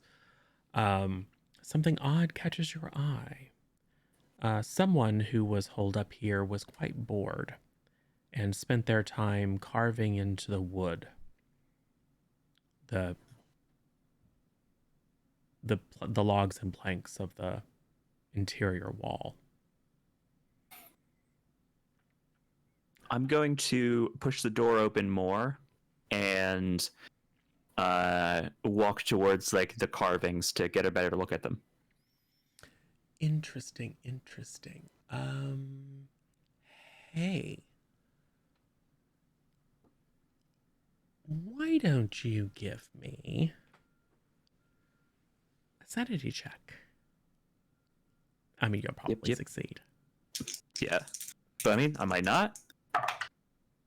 I don't. That is an 81 and my sanity is 70. Ooh, wow. Take 1 point. It's just creepy carvings, but at first you think it was just random hacking.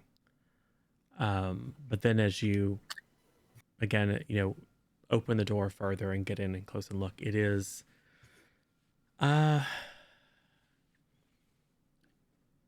violent. It is gouging.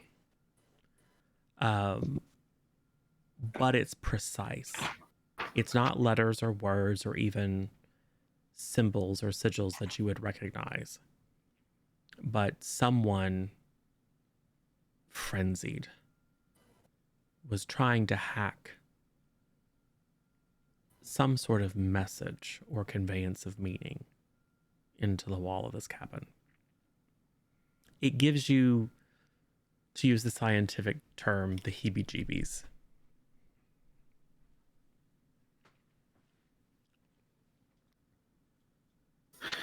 Okay. Taking a look at it. Can't really think of. There's no real reason that I would want to like make a record of this or anything. This is just a very strange thing. This would go, if assuming that this was like, you know, Silas is doing, it would definitely lean towards like, you know, corroborating what the report was saying about his mental state being not very well.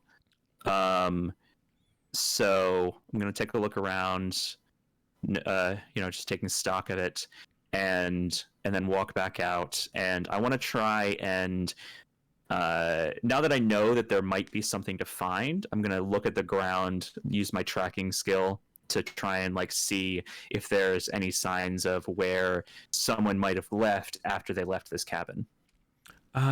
Yes. Go ahead and roll tracking. I'm going to say with a -20 penalty because it's been a while. Got it. That's a fail. Yeah. Yeah, it's been a while. And like leaves have fallen since, and there's not any obvious signs. But assuming that it was him, and that he came up in this direction, there's only so, I mean, you could go in any direction, but you know enough about tracking people to know, even though you don't see any signs, there are only so many directions that someone would take. Okay. And I'm from gonna go... from talking to Zeke, you know that where you had originally planned to camp, further upland, there is, you kind of have two choices. So the path kind of goes north, and then it splits off to kind of continue northeast, and then there's a western path that goes, and then it cuts through a pass in some of the low mountains and hills. That's a logical sheltered camping spot, and there aren't that many options of directions to go until you get to that point, or between here and that point. So you reasonably think that if you were on a cold trail, you might find further sign there, and potentially give you a sense of whether he had kept going north or headed west. Okay. West. The one final thing that I would want to do is go over to Anna, and because I know that Anna has been interested in strange things from what she's said, and I'm just gonna come over, probably like after Anna has been done talking to Jack.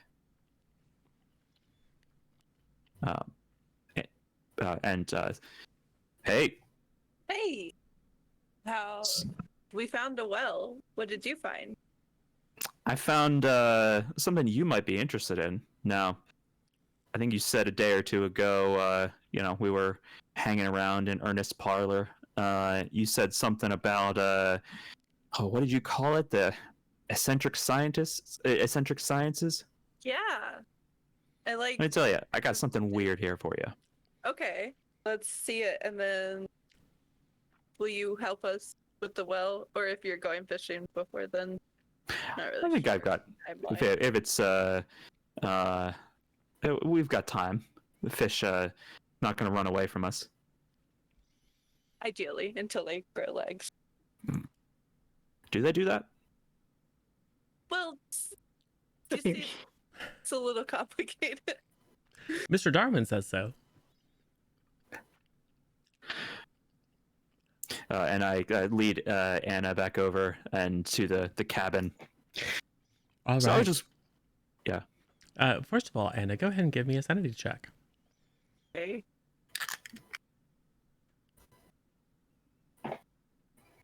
Ooh, a 50 out of 60. Good. So you don't lose sanity. And your limited sanity loss immunity doesn't apply because that's only for blood and gore. But Yeah. still, you are fine.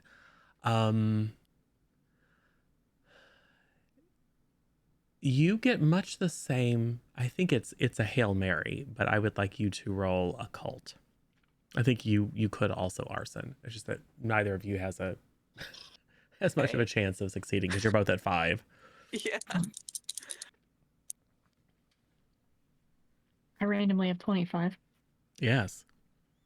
Well, because you peddle all sorts of spooky That's true. spiritual stuff to lure your marks in.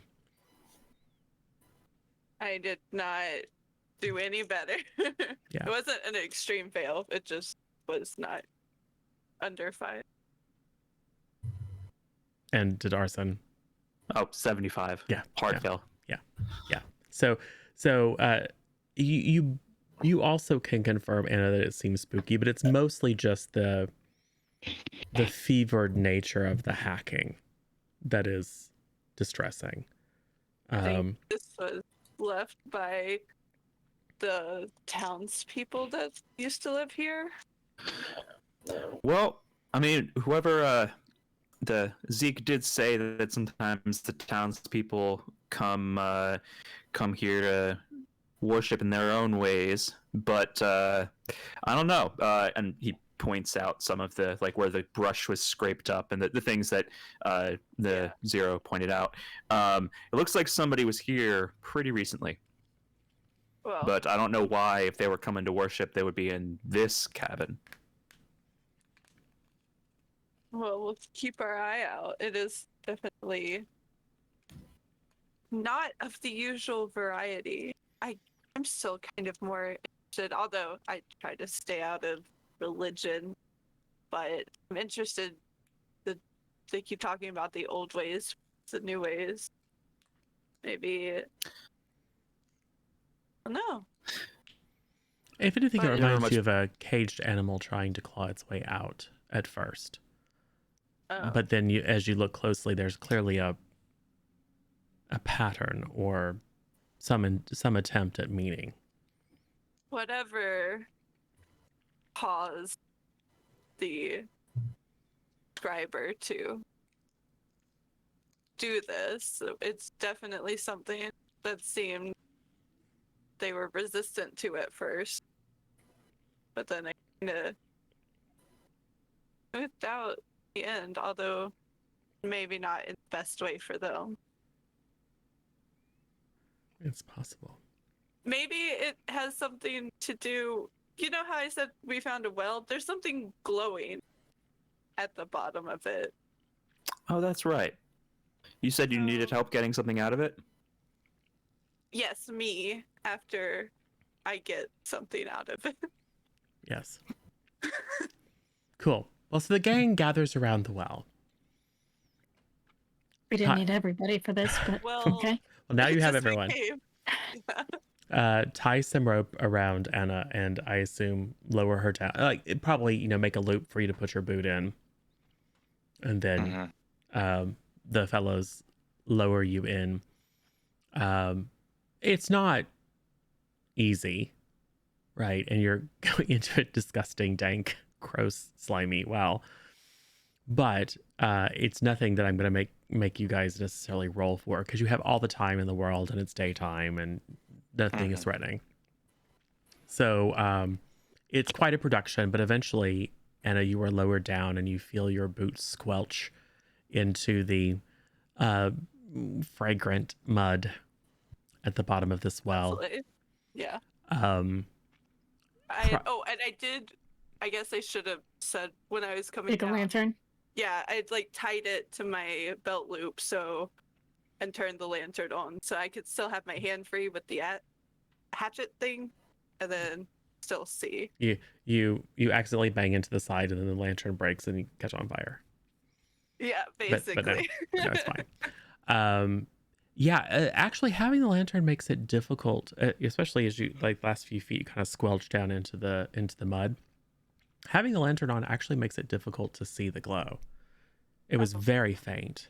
Then I'll dim it as I get to the bottom. Okay.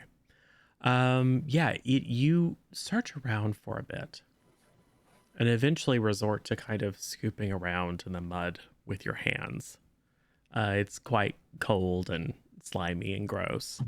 But you aren't detecting like any significant living things, like there aren't like a bunch of worms or anything creepy and gross. It's just gross, old, cold, wet mud.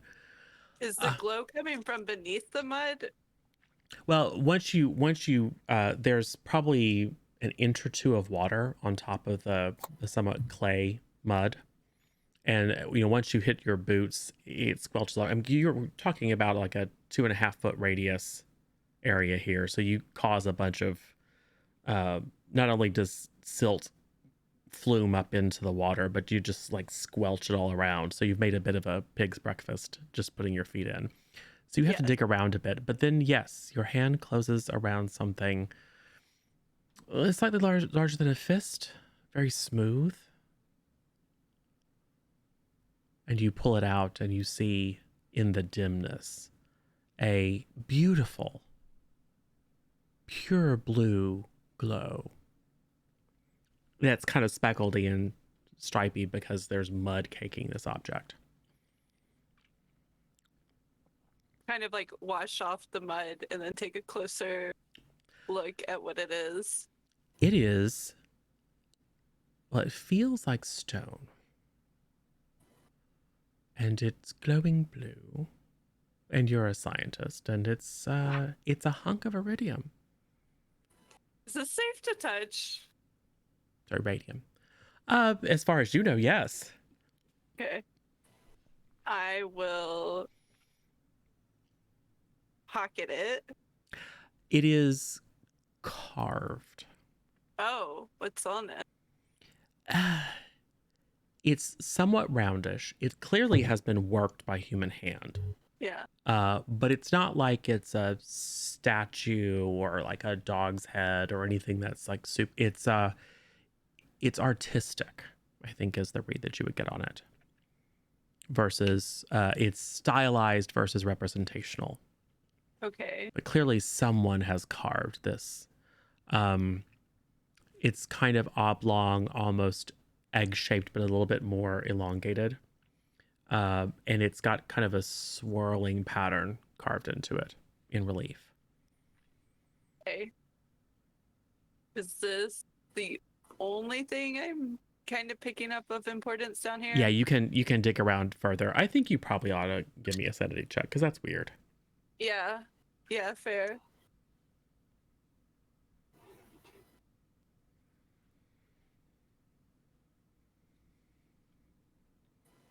A 6. Oh, yeah. You just like, oh, cool, whatever. Stick it in your pocket. No big deal. It's really weird. Let's just put it that way. Stick it in your pocket. Who cares? Well, this is what it was. Dig around for some more, and then maybe there's 2. Yeah, no, and then you tug on the rope and yell up, and they will laboriously haul you back up. You are now filthy. Nice. Maybe when you guys go fishing, I'll come to the stream and away from where you're fishing, take like bath or something, or wash my clothes at least. Sure. So you haul Anna out of the well. What happens? I'll pull the. I guess I'm kind of picturing in my head like the Arkenstone from The Hobbit, but with patterns on it. Nothing so grand. Okay. Especially in the sunlight where the glow is not So. or almost invisible. It just is kind of a dull carved stone, but I would like everyone to give me a sanity check. Hey, I found this creepy And everyone, carved iridium. Everyone starts clawing their own eyes out. Jack has a hard success if that's a thing on sanity checks. Beautiful. That is a 61, which is a pass. Okay, I got a 55 out of 60. perfect. Jane, did you pass or fail? Oh, forgot I was muted. I got a 61, so I passed. Okay, cool. So everyone succeeds. It is, with the exception of Jack, it does give everyone else a bit of a... It's just something not quite right about it. It's just slightly creepy. Like maybe there's a sense that, I mean, someone put it there, right? Someone threw it in the well, and maybe, especially those of you who are very close to your sanity threshold, maybe you get just a feeling like, maybe it was supposed to be in that well, but nothing happens. I'm gonna look towards the guide, the boy. Forget his Zeke. name. Zeke. I'm gonna turn to him and ask him. So, what did the preacher actually do when he came up here? Did he just go to just the church, or did you ever follow him up here to be curious, or? No, I don't come up here. No, pastor comes up and just checks to make sure everything's okay. How did Zeke react to the stone and like carving? He probably will come over and look at it and go, "That's weird." It seems mighty strange, but it's radium. Could be valuable. Yeah, I'm still wishing we hadn't involved everybody in the party, but... Yes, because now he knows about it. Oh, I should do a stealth. Well, everybody knows about it. Could have just been me, Jack, and Anna. Well, Anna's too innocent. He doesn't immediately start frothing at the mouth and chanting in Sumerian or whatever, so he apparently is unaffected. sorry, Anna doesn't know the way of the schemes yet. Yes. Yeah, I think Jack probably kind of picks up what Jane was going for, but also recognizes that he's a little out of his element on that side of the swindle. Yes. Anna's just excited from a scientific standpoint, so she's like, "Look at this! Look at this!" Yes, it's a chance to study a substantial quantity of radium up close. I will give back the hatchet to Jade. Thank you for letting me take it. You know, you never know what's lurking at the bottom of a well. One time, in a much less deeper well, there's a giant snake. It almost bit me. That was not fun. So You go Anna well diving off. climbs in wells frequently. Well, you So know, we've there's learned this. always something For at the science. bottom of a well. For science. For science. Love it. Cool. So yes. Well, how do you spend the rest of your day? First of all, who keeps the carving? Anna will just, I want to sketch it, like, Okay. in notebook, and then, because even though I don't understand why they want it, I'll give it to Jane. Say, here, you can have this. Oh, thanks. Maybe do the rub so you can get the Yeah, like, exact. yeah. Put Charcoal some on a piece notes of on paper. it. Yeah. Say, like, look at a little, taste weird. Smell Right. it. Smells not great. Yes. You lick it and now your tongue glows blue. It's fine. like one of those fruit roll up tongue tattoos. Right. The carving will get stuck in my Make note. Anna licked the thing. Cool. Good to know. Good to know. Yeah, I mean, Science. just in case. Cool. So what is everyone else doing for the day? Just a summary of anything. One, what you are hoping to accomplish, and two, if there are any scenes we need to have. I'm gonna go back over to the graveyard, and I'm gonna go over to where like briar bushes or whatever were laid down, and see if maybe they ripped off a piece of hair or like a piece of fur or something along the lines, maybe to give us a little bit more of like what the actual animal was. Yeah, and on the basis of the really exceptional spot hidden from before, there's nothing that you would. I mean, you do find some hair, and then you realize it's like a rabbit. Like you scare a rabbit out from some of the thorny underbrush, but you aren't able to discover any. Well, I guess go ahead and roll spot hidden because it's possible.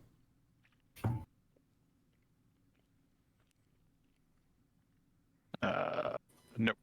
Okay. No other obvious signs. And this happened a while ago. So cool. Are you and so you're just gonna kind of hang around the cabin? Maybe tend to the horses. Yeah, tend to the horses, Yeah. kind of get everybody kind of situated. Yeah. And Cool. Zeke will do the same. He'll help you. What is everyone else doing for the day? Probably give a peek to those weird writings they were talking about, just because I'm curious as to what they were looking at, and then I'll probably join them when they go fishing, just because I want to see where the stream kind of leads up into the mountains. Sanity check. Oh, yeah. The writings. Okay, 30 flat, so good. Cool. Jack's not really interested in the writings, but he'll spend time just kind of getting their, I guess, shelter area set up and try making a fire, which probably takes a very long time because he doesn't really know what he's doing. So probably takes him a couple hours. Right. Quick question. Yes. Is the thing on the stone match any of the scribbles on the walls? No. Okay. It's not that you can detect. The carving on the stone seems to be more decorative and very kind of flowy, whereas the hacking into the wall is very kind of linear and violent. Yeah, I just wasn't sure if this was the dude that threw it into the well. Who knows? I mean, that's entirely possible, but the markings don't share any obvious resemblance. So Arson is going fishing. Jane is coming along. It sounds like Anna is going to go and clean off. Yes. So it sounds like Arson, Jane, and Anna spend the day at the nearby stream, catching some fish for dinner. And Ron, Jack, and Zeke kind of stick around to camp. Cool. Well, you are on the east side of the mountains, so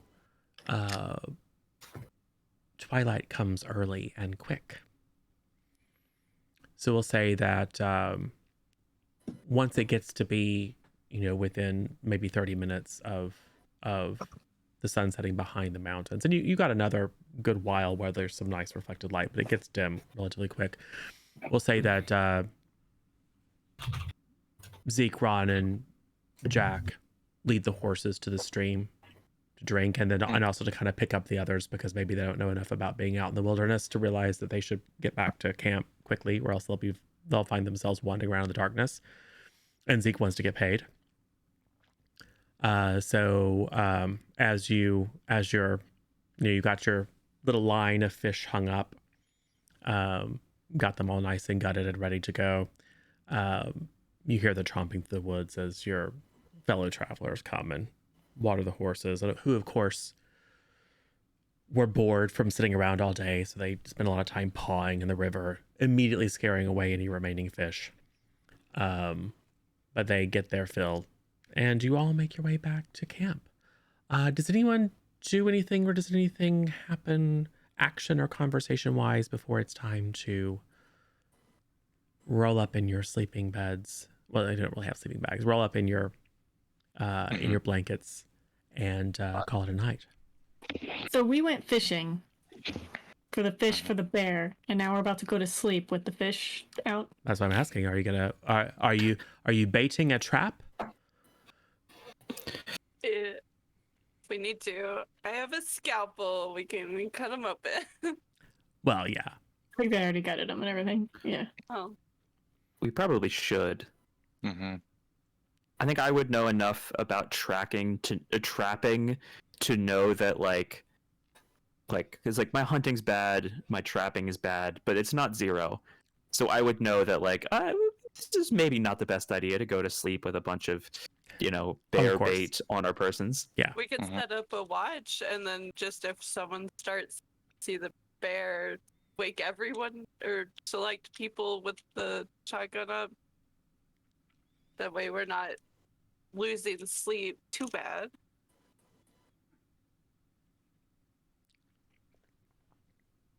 I would say Ron probably ties the fish up, probably into a tree or something, like throws his rope up and over and kind of ties it up, so that way the bear has to really try to get the fish and makes a whole bunch of noise. That way it can at least wake us up when the bear shows up, or if something shows up, to try to take the fish. I'll give you some of my glass jars, like a clink. A clink, yeah. That's Ah. fair. So you improvise so you take some of like the fish guts and skin and head and stuff that you don't want to eat, that the especially smelly parts, and kind of probably wrap it up in a bit of burlap or something so that you can tie it from a tree, and then with twine hang a few jars from it so that if something is reaching up to grab it, it'll clink and clank. Is anyone keeping watch, or is it just relying on yourselves to be woken if there's a strange sound? I would say with us being in the cabin to sleep, I think Ron would probably set up some type of snare of some sort in front of the door and just kind of tell the party, hey, if you need to go outside, just be, aware of this. So that way if something does try to come in, at least we have some type of awareness that it's there. Well, go ahead and make a person. trap roll. None of you are particularly good at this. If someone else wants to assist. I'll assist. Okay, cool. Working together, we'll set the target at so Ron, you roll, but we'll set the target at 20.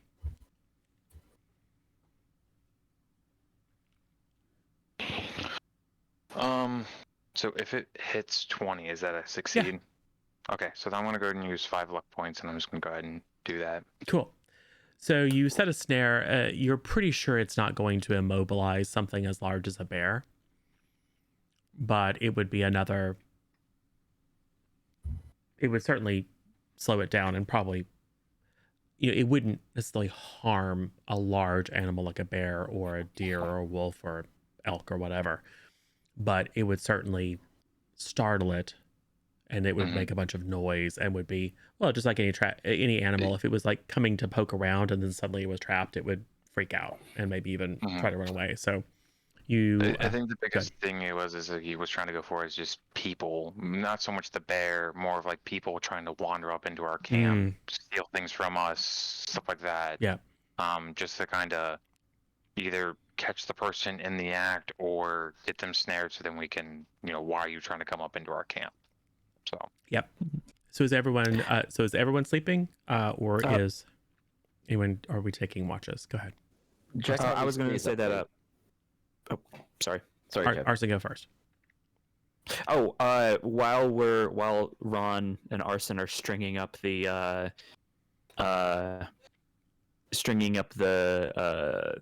fish and setting the trap, I'm gonna wait for a quiet moment when I know that nobody else is around, and we're gonna move a little closer to Ron. Now, Ron, how would you like to make a little bit of extra money on this trip? What are you thinking? I'm gonna pull out the sheet of paper, and I'm gonna try and like keep it folded so that it's mostly just the face that's showing, and I'm gonna kind of show it to Ron. You see any signs of anyone around here? Anyone who's trying to stay hidden? I think somebody might have been camping in that cabin over there. See anybody that looks like this? You let me know. There could be some good money if we can bring this person back alive. Keep it on the down low, though. Does he have to be alive? Doesn't have to be, but there's another $35 in the deal for me, and I figure maybe we could I could make a charitable split with you. It's 15 if he's dead, 50 if he's alive. Easier just to kill him. And Ron's gonna just continue to just kind of work on his traps. I mean, he's not wrong. It's typically easier. Cool.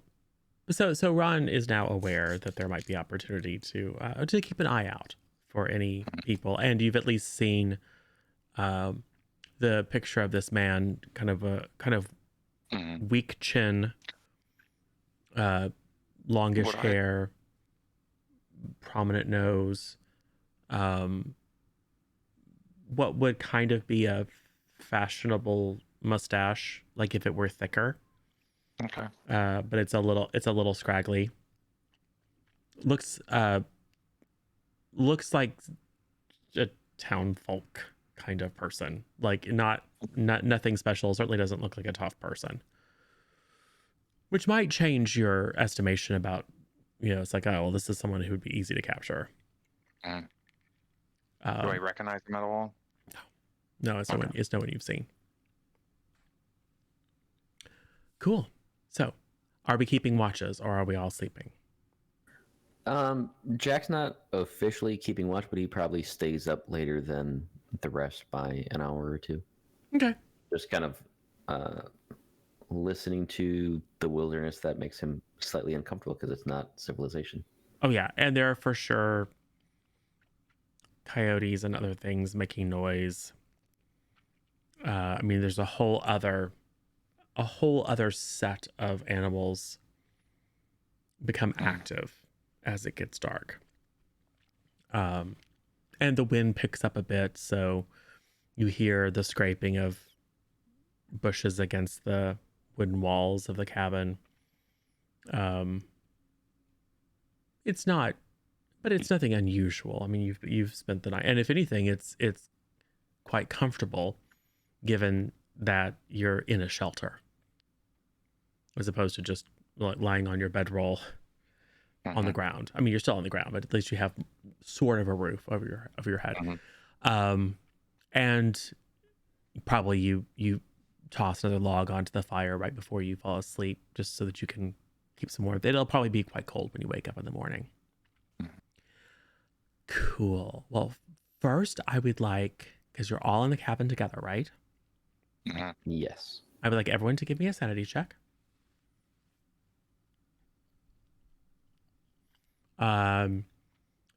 Jane, reduce the threshold. Anna, reduce the threshold by 10. Jane, reduce the threshold by 20. So that remind me again. Reduce means we add 10 to whatever we get. So either add 10 to your roll, or literally treat it as if your sanity were 10 lower. Gotcha. It means it's just harder, basically. You almost got me. So I rolled a 57, and that makes it 77 out of 80. Oh. Well,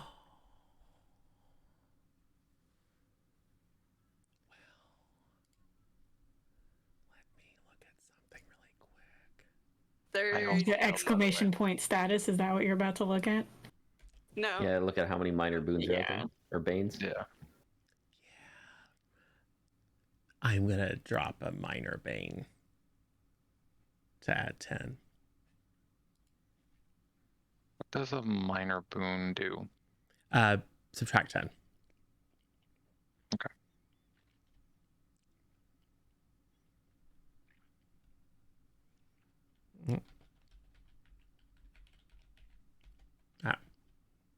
They're my precious. Use minor ban. Yes.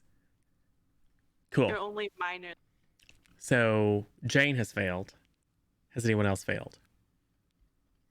No, Jack's 58 out of 80, so he's good. Okay. Ron failed. Ooh, interesting. 89 out of 60. No. Ooh, all right. Cool. And then we just got to wait on Larson or Chef Oh to yeah. get back. His computer crashed. Oh no. Okay, well we can resolve these one at a time. So, Ron, first of all, I would like you to do you have a D4 handy? I do. Roll a D4. 1. Take 1 sand loss. So reduce your sanity by 1. You have a very, very vivid dream. You are with Arson. Okay. And you are hunting the man that he showed you on the piece of paper.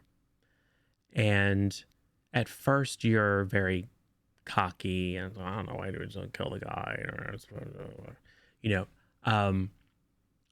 But you're going through a series of woods, and the woods get darker and trees get larger and more twisted. And there's just this atavistic sense that things aren't right until you come across the same cabin that you saw earlier today in the woods where the message or whatever was hacked into the wall. And you can feel this sense of someone's there. But instead of it being like, we got him, we're going to get paid, there's a real sense of danger. And Arson says, go check and see if he's in there. And you open the door, and in your dream, it's a jump scare because this feral man,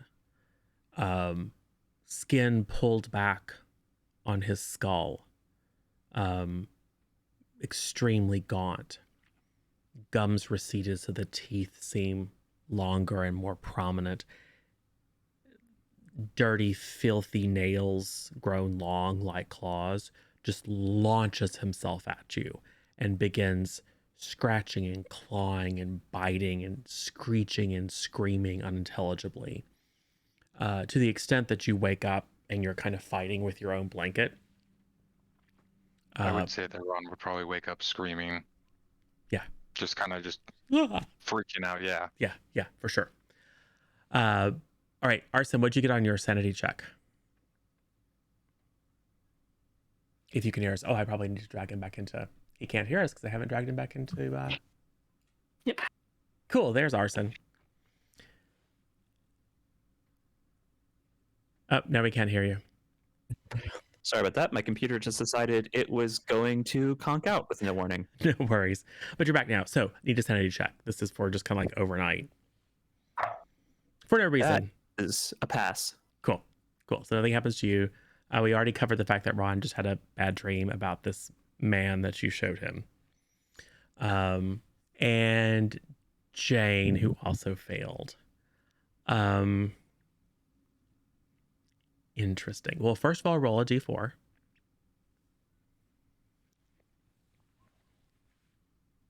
Three. So take 3 sanity.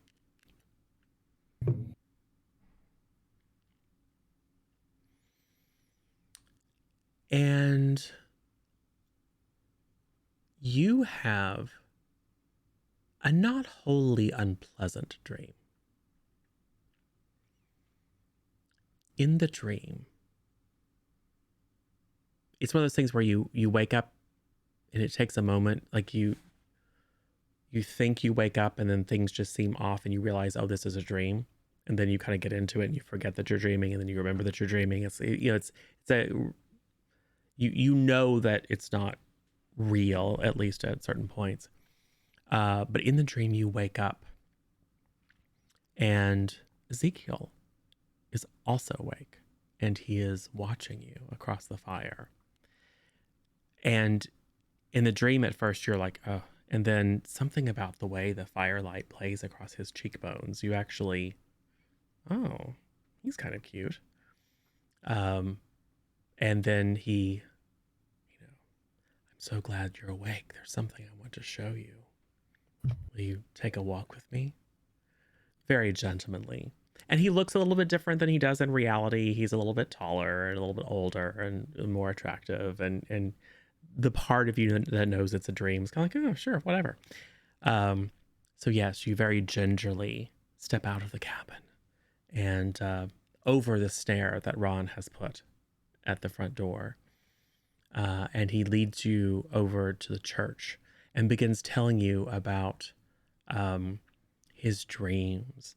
And, being in front of a church reminds him of weddings, and he's always wanted to meet someone more worldly and experienced who, and intelligent and all that, and kind. And he's clearly, he's doing his level best to romance you in a naive but somewhat charming way. And despite yourself, you find it I think you find it touching, partly because it's a dream, and also partly because part of your mind is like, oh God, this guy is such a rube, right? Because you're who you are even in a dream. And then as he takes your hand, you feel a pinch in your stomach, just a little twinge. And then you are racked with pain. Like you have to clench your teeth not to scream. It is hunger pangs, but just so extreme. Like it goes from being barely present to just being desperate in moments. And I will say you find Ezekiel very appealing, but in a completely different way in that moment. As all you can think of is sating this hunger that is killing you. And then you all wake up in the morning.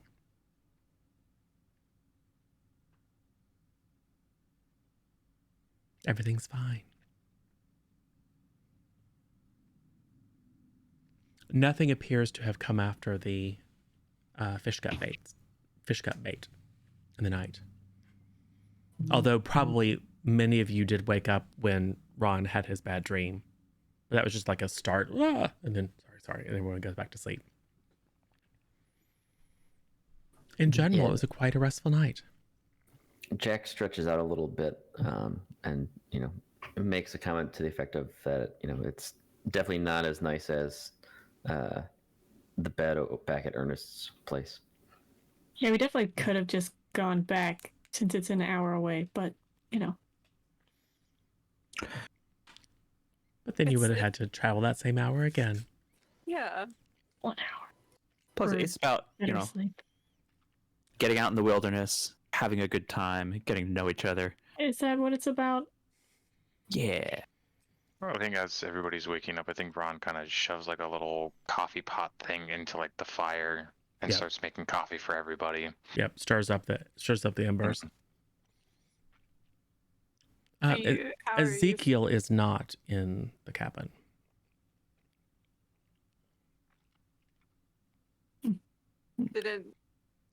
None of our traps went off, or You didn't hear the. Oh. No one was awakened in the night by the clanking of jars or anything like that. Probably just went to the bathroom or something. Yeah, and the snare was not triggered. If someone opens the door and looks, the snare is fine. Yeah, he knew where it was. He probably just went out to go to the bathroom or wash up or something. Probably. Yeah, he knows his way around. He'll be fine. Yeah. Well, while y'all get coffee ready, everything, I'm gonna go check on my glass vials. If they're not gonna, if the trap doesn't need them, then I'm taking them back. Yeah, it's like I can always put stuff in. It's kind of gross because now this like it's all partly dried and congealed. Grosser than jumping down a muddy, gross, musty well. Yes. Oh. Because it's fish guts. But yeah, you can untie the rope from the tree and lower it down and recover your jars, and then kind of just like with this bundle of disgusting fish guts, or leave it there in case someone wants to take care of it. As I'm outside doing stuff, do I see Zeke or is he out here? Go ahead and make me a spot hidden. I'll increase the threshold by 10. Okay. Meaning it's 10 points easier for you to do it because it's hidden but not super hidden. It's a thing you could miss, but With the 10 and 18 out of 45. ooh, yes. So you not only notice that the door to the church is standing wide open, you can see in the kind of patchy grass and dirt in front of the church, it's been disturbed. Ooh. Well. So the normal part of me says to go get the party, but the other part of me that likes splitting the party. Keep going. Okay. Go over to it. So, Does it look like the same disturbed as that grave? oh no, it's not like dug into. It's just like Oh. scuffed yeah, almost like there was a scuffle of some sort. You can just see, and you guys have been walking all around here, and the ground is reasonably dry, so there's footprints all over everywhere. But it does look like maybe people were doing a little bit of a dance out here in front of the church or something. But the door is wide open. Well, it's cracked open, Oh, like I'll maybe open 6 it inches. more. As the hinges squeal, you open, and again, you have to let your eyes. At first, you see nothing. You have to let your eyes adjust. Yeah, you found Ezekiel. Is he like? Super dead. I think He has been eviscerated. even despite having a resistance to like this kind of stuff, this is still kind of extreme. Yeah. Oh well, you need to make a So- sanity check for sure. Yeah, but Anna will also just scream very loudly. Yes. The only advantage of your special quality of limited sand loss resistance is that you lose the minimum or half in extreme situations for encountering blood and gore. Okay. I would say as soon as I hear Anna scream, I would probably take off running towards her. And I got a 24. So you succeed, so you take 1. Yeah. Yeah, and same. I mean, Jack's got a 60 on his listen, so as soon as he Oh, yeah. hears It's distress, he's up. It's not that far away, and it's very, very loud. Grabbing my hatchet and following the boys. Arson grabs his shotgun, starts loading it as he's running over. Yep. All right, well, everyone give me a sand check.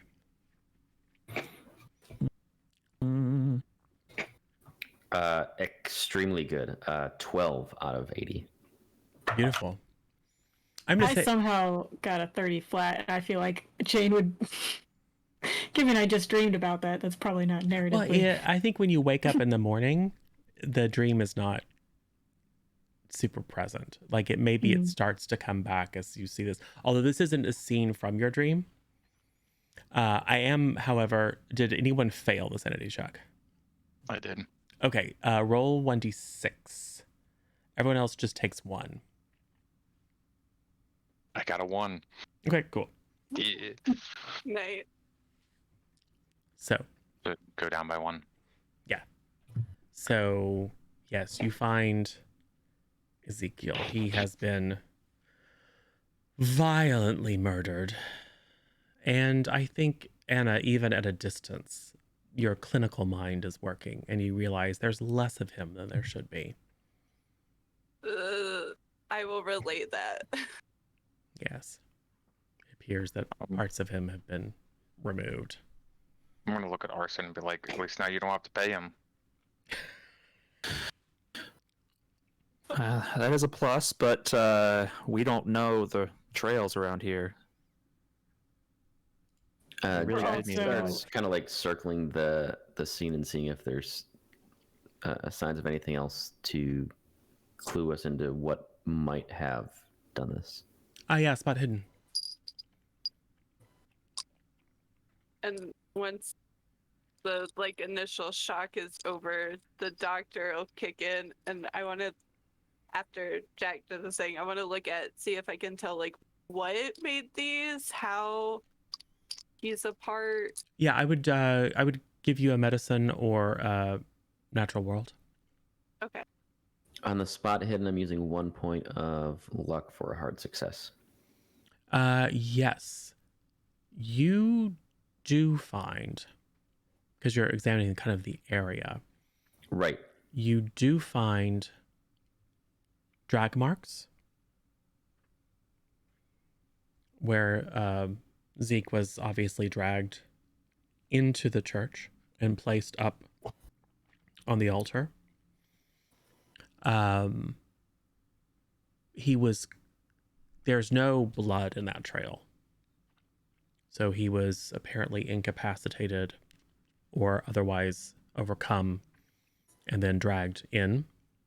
And all of the blood splatter, etc., occurs on and around the altar.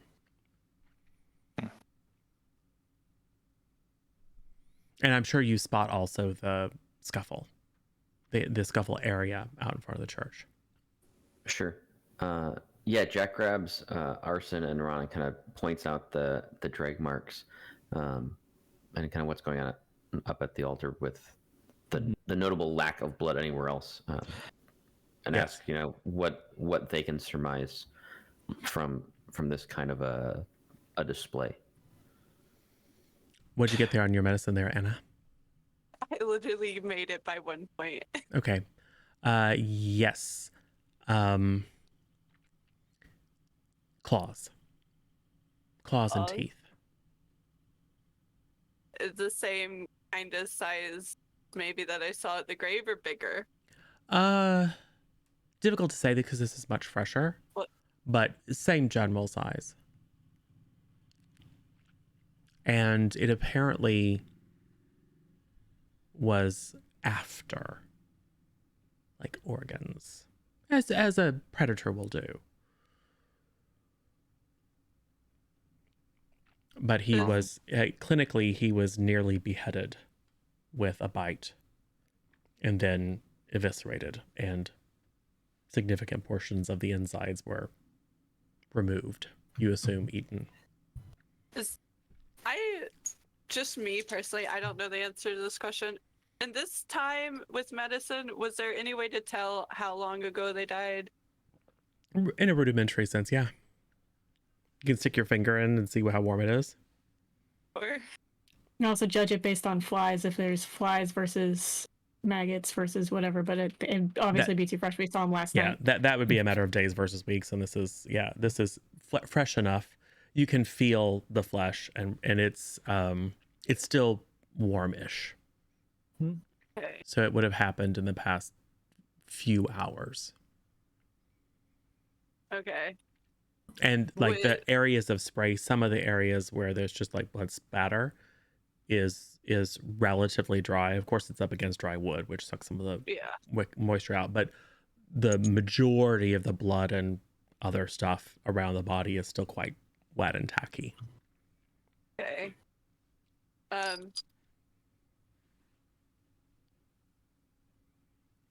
Did he have anything like on him of importance that I guess we could take back to people who knew him?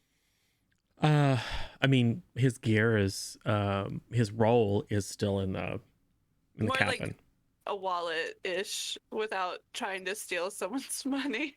I mean, you can certainly dig around in his possessions and find probably a few coin. Well, okay. You can find the 80 cents that he was already given. Give it back to Arson. Yeah, it's like, well, he didn't do his job. Okay, at that, Anna will get up and kind of join back up with the group after cleaning her hands off. Real talk. I don't think I don't necessarily think this is a bear anymore. I mean, I could be wrong. We thought it was a bear. It still kind of looks like a bear. But bears, I mean, unless unless Zeke was just really provoking a bear, I think you're right, that's Anna. not bear behavior. Because What else would it be? Mountain lion, maybe? I mean, That's more any wild animal would have killed him right there on the spot, not drug him in here, put him on an altar, and then killed him. Oh, I didn't. So this has to be something with some type of intelligence and is doing it maliciously to do this. Yeah, if it was an animal, I would have expected some kind of blood in that drag trail, and this seems much more ritual than hunt. Mm-hmm. We should try and Saying a see if we can find person where did he was this. attacked. I mean, that would be my assumption. I mean, who else is going to kill like knock somebody out, drag them to an altar, and then butcher them on an altar. Like that seems very human. I didn't notice anyone following us. So wait, what did they use to do it? Looks like teeth and claws. That's what I don't understand. There's no. I'll go over to this altar, start looking around. I'm gonna slowly back out of the church and just kind of sit outside. I'm thinking from my dream, and just kind of back myself out of the situation. Mm. See, Yeah, Anna, Jack's aren't you kinda- glad we stayed in the same cabin? Yeah, absolutely. Yeah, Apparently Jack's it didn't trying work to very like well. think as his swindler self and is wondering kind of like out loud for Anna to either corroborate or shoot him down. Like, would there be a way for a person to do this and make it look like it was done by an animal? Yes, but not this flawlessly. There would be telltale signs, theoretically. I mean, quite honestly, it looks like one bite nearly took his head off. That's hard to replicate, and I mean, I don't know. Could it have been like a large dog? Maybe somebody has a very well trained hound. I can't rule it out. It doesn't feel Like a job for the authorities, not us. We should probably ride back to town and let them know what happened here. That does sound logical. I mean, I myself am not one capable of investigating murders. Nor do I want to stay out here another night. I After don't that- want to stay out here another night either. Zero, on this altar, are there any signs or markings, anything like what we saw in the cabin or on the stone? No, it's just carnage. I'm going to go start packing up my stuff. I'm gonna go with Jane, seeing her walk out and walk towards the cabin. I will say Same. it strikes you as odd. Hold on. I will say it strikes you as odd that there are no paw prints leading out. Like if something was standing there, shredding, chewing, and clawing, it would have been covered in blood, and it would have had to tread in the pool.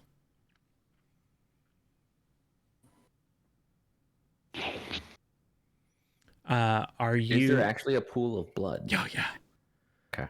Are you, Anna, like, are you close enough that you're like digging around, or like you're able to like really do a full inventory? What was your, because your roll on your medicine was almost, wasn't it like right at your threshold? Yeah. So why don't you, since you're up closest poking around, why don't you give me a spot hidden? Okay. But I will give you a plus 20 because of your expertise. Okay. Ooh, that's great. It's a 4. Ooh. Ooh. So as you look around, and there's just like a big, let's just face it, a big pile of guts, like splayed out all over the floor. As you kind of examine, while a lot of him has been, there's a lot less of him than there should be, you find something that shouldn't be there.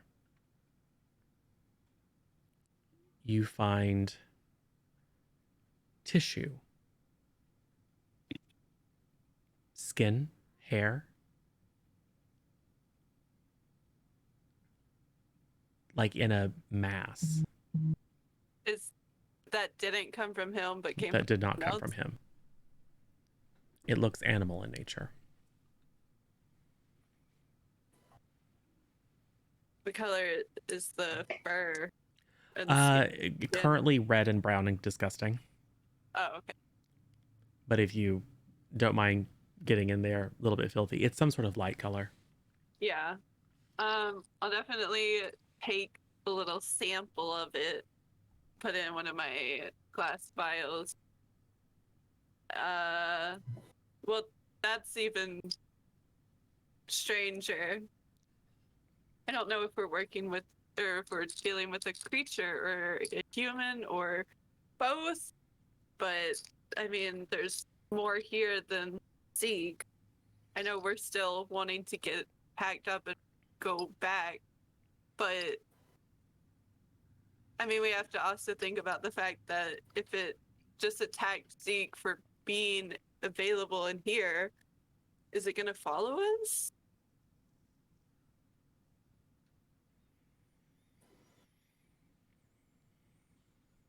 I'll be saying this to the party as I collected this and grouping and being like, Well, what the heck?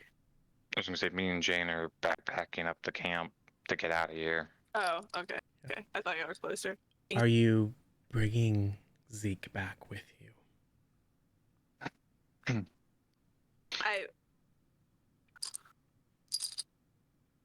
My thoughts on that I mean- would be is I'm not the one that hired him. He's not my responsibility. Yeah, you guys can stay here while we go get help if you want, but Hmm. I'm leaving. Oh, we could do that. I mean, I don't want you to leave me, Jane, but I mean, it makes sense. Because if we leave, I guess, can I look around? Are we, like, do we get the feeling we're being watched or anyone is nearby? I mean, now that you think about it, you have the fear that you're being watched, Yeah. but you haven't seen any overt signs that you're Okay. being watched. I mean, if there are people involved in the time it takes us to run, go get someone, to say they don't, you know, try to make it look different. It's possible. What do you do?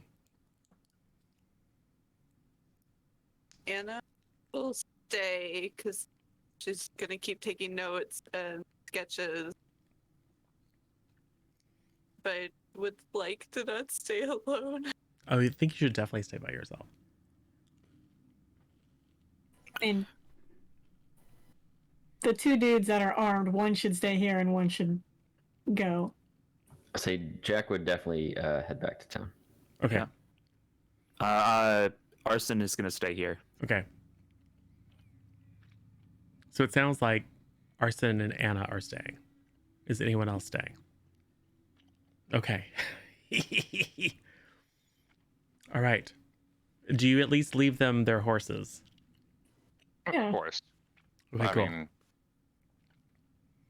I'm just taking my stuff. Okay. same. So, Jane, Jack, and Ron.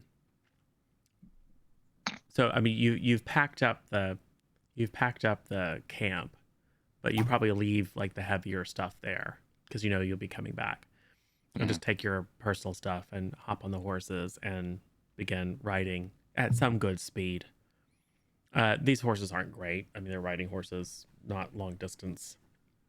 You know, they're not, Sprinters. yeah. So it's, you know, but being appropriately cautious, but also with all due speed, heading back to town. And so I think the last thing we see is Anna and Arson standing out in front of the church with the body of Zeke behind them, waving as the majority of their party leaves them to an uncertain fate. I mean, of course, it's in the morning and the sun's still shining, so Yeah, it's nothing bad ever happens during the daytime, right? right. And, you know, certainly nothing that will happen that will waylay Jack, Jane, and Ron and prevent them from getting back to you tonight. Of course not. So yeah, I think we will leave it with the party splitting and two members being left behind at the site of a grisly murder. And the other 3 running off into the wilderness with some sort of deadly creature. Jane, do you take the stone with you? Yes. Okay. Good to know. All right. Well, I think that's where we will stop for this session. Hey, so that's more or less Call of Cthulhu down Deadly Trails, or Darker Trails, or whatever it's called. But before we get into that, let's do the circle again. This time we'll start with Erthos. Hi, everybody. Again, my name is Erthos, or Lord Erthos. In Twitch chat, when you see me around, you can find me here on C+ content and a lot of other streams for friends of the channel. Katie. Sorry. Hi. I can be found here as well on other channels, but that's about it. I'm having fun. It's my first Call of Cthulhu anything. It's exciting. Hey everybody, I'm Chev. You can usually find me hanging in the chats of various people in the community. I also stream twice a week playing a hand-building card game called Mahjong. And so if you ever want to see some card games, listen to some lo-fi music, and probably see a cat cam, come on by. We would like to have you around. Otherwise, thank you all for listening. I had a blast. My name is Swing, your only villain. I just hang out in various chats. This is my first time actually being on C+ content, so it was super fun. So I am SJ or SJ underscore sidekick. And that's Nyx. I do not stream, but I cameo on other people's streams very often. C+ content, so that's about it. Cool. And I am Zero or Zero Daylight or Michael or DM or GM or narrator or keeper, which is what it is in the system. Run games here. And then on Wednesday evenings, I'm over at the Duckwork channel playing D&D. Yep, this has been more or less Call of Cthulhu. It's got a little bit of Down Darker Trails, a little bit of Pulp Cthulhu thrown in because the characters all have talents to help them survive. And we'll be picking this up again, I believe, same time, same channel next week, where we will find out if we stay with a party of 5 or if we need to change the overlay because 2 of the party members are missing, or maybe it's other 3. We'll see. Spooky, and we're a little loose with the rules here, so I'm sure people who are old school Call of Cthulhu experts will be able to point out all sorts of ways that we messed up the rules a little bit, but you know what? Whatever, it's fine. We are here to have fun. Speaking of which, we should go have fun with someone else who is currently streaming. Let me drop in those raid calls. I think I did that right. I remembered it. Cool. We should go say hi to someone. Oh, geez. Meg was literally just streaming, and she must have just stopped. So, we could go see Dork Tales for more Dungeons and Dragons. We could roll with Onyx Path, who is doing some TTRPG something. Or I'm open to suggestions. Do we have any friends that are up that I'm not seeing? Yeah, I don't see any friends on my list. Onyx Path is always fun. Yeah, let's do that. Let's go see the Onyx Path. Switch back over so I can. Yeah, taking a short hiatus or whatever, and then like right after switching my whole setup means I still like don't know which screen to look at or whatever. But I think I've got this figured out. Oh, I can't. It's going to take a second. So, hey, someone vamp, talk about something else. So in terms of fun stuff happening, if you enjoyed this game, this system, I will be hosting a World of Darkness game here on C+ content in a couple weeks. I believe right now we're planning on starting that on the 15th, if I recall correctly.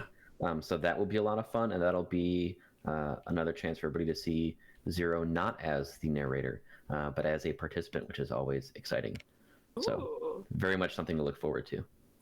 Yes. I think we have masks coming up too. After this yeah. campaign wraps up. We I think it'll be do. same slot. I am Is trying that to the- get to. Is that the Teen Justice? Mm-hmm. Yes, we will do.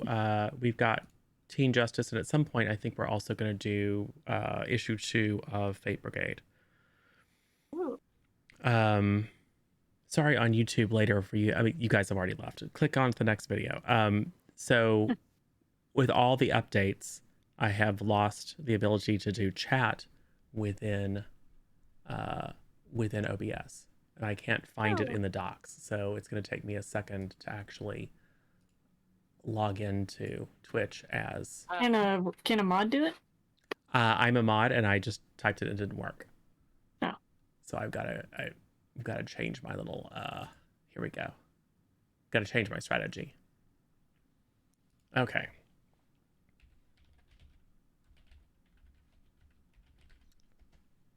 There we go. Now it's working. So cool. So sorry for that delay. Thanks guys for hanging out. It's good to see all of you here playing. It's good to see all of you in chat. It's been a while and we're glad to be back, and we will be back with some more. And we'll try not to kill everyone off until the final episode of this. Awesome. Well, thanks everybody. I'm going to click the raid button over here and we will see you again next week. Thanks. Bye.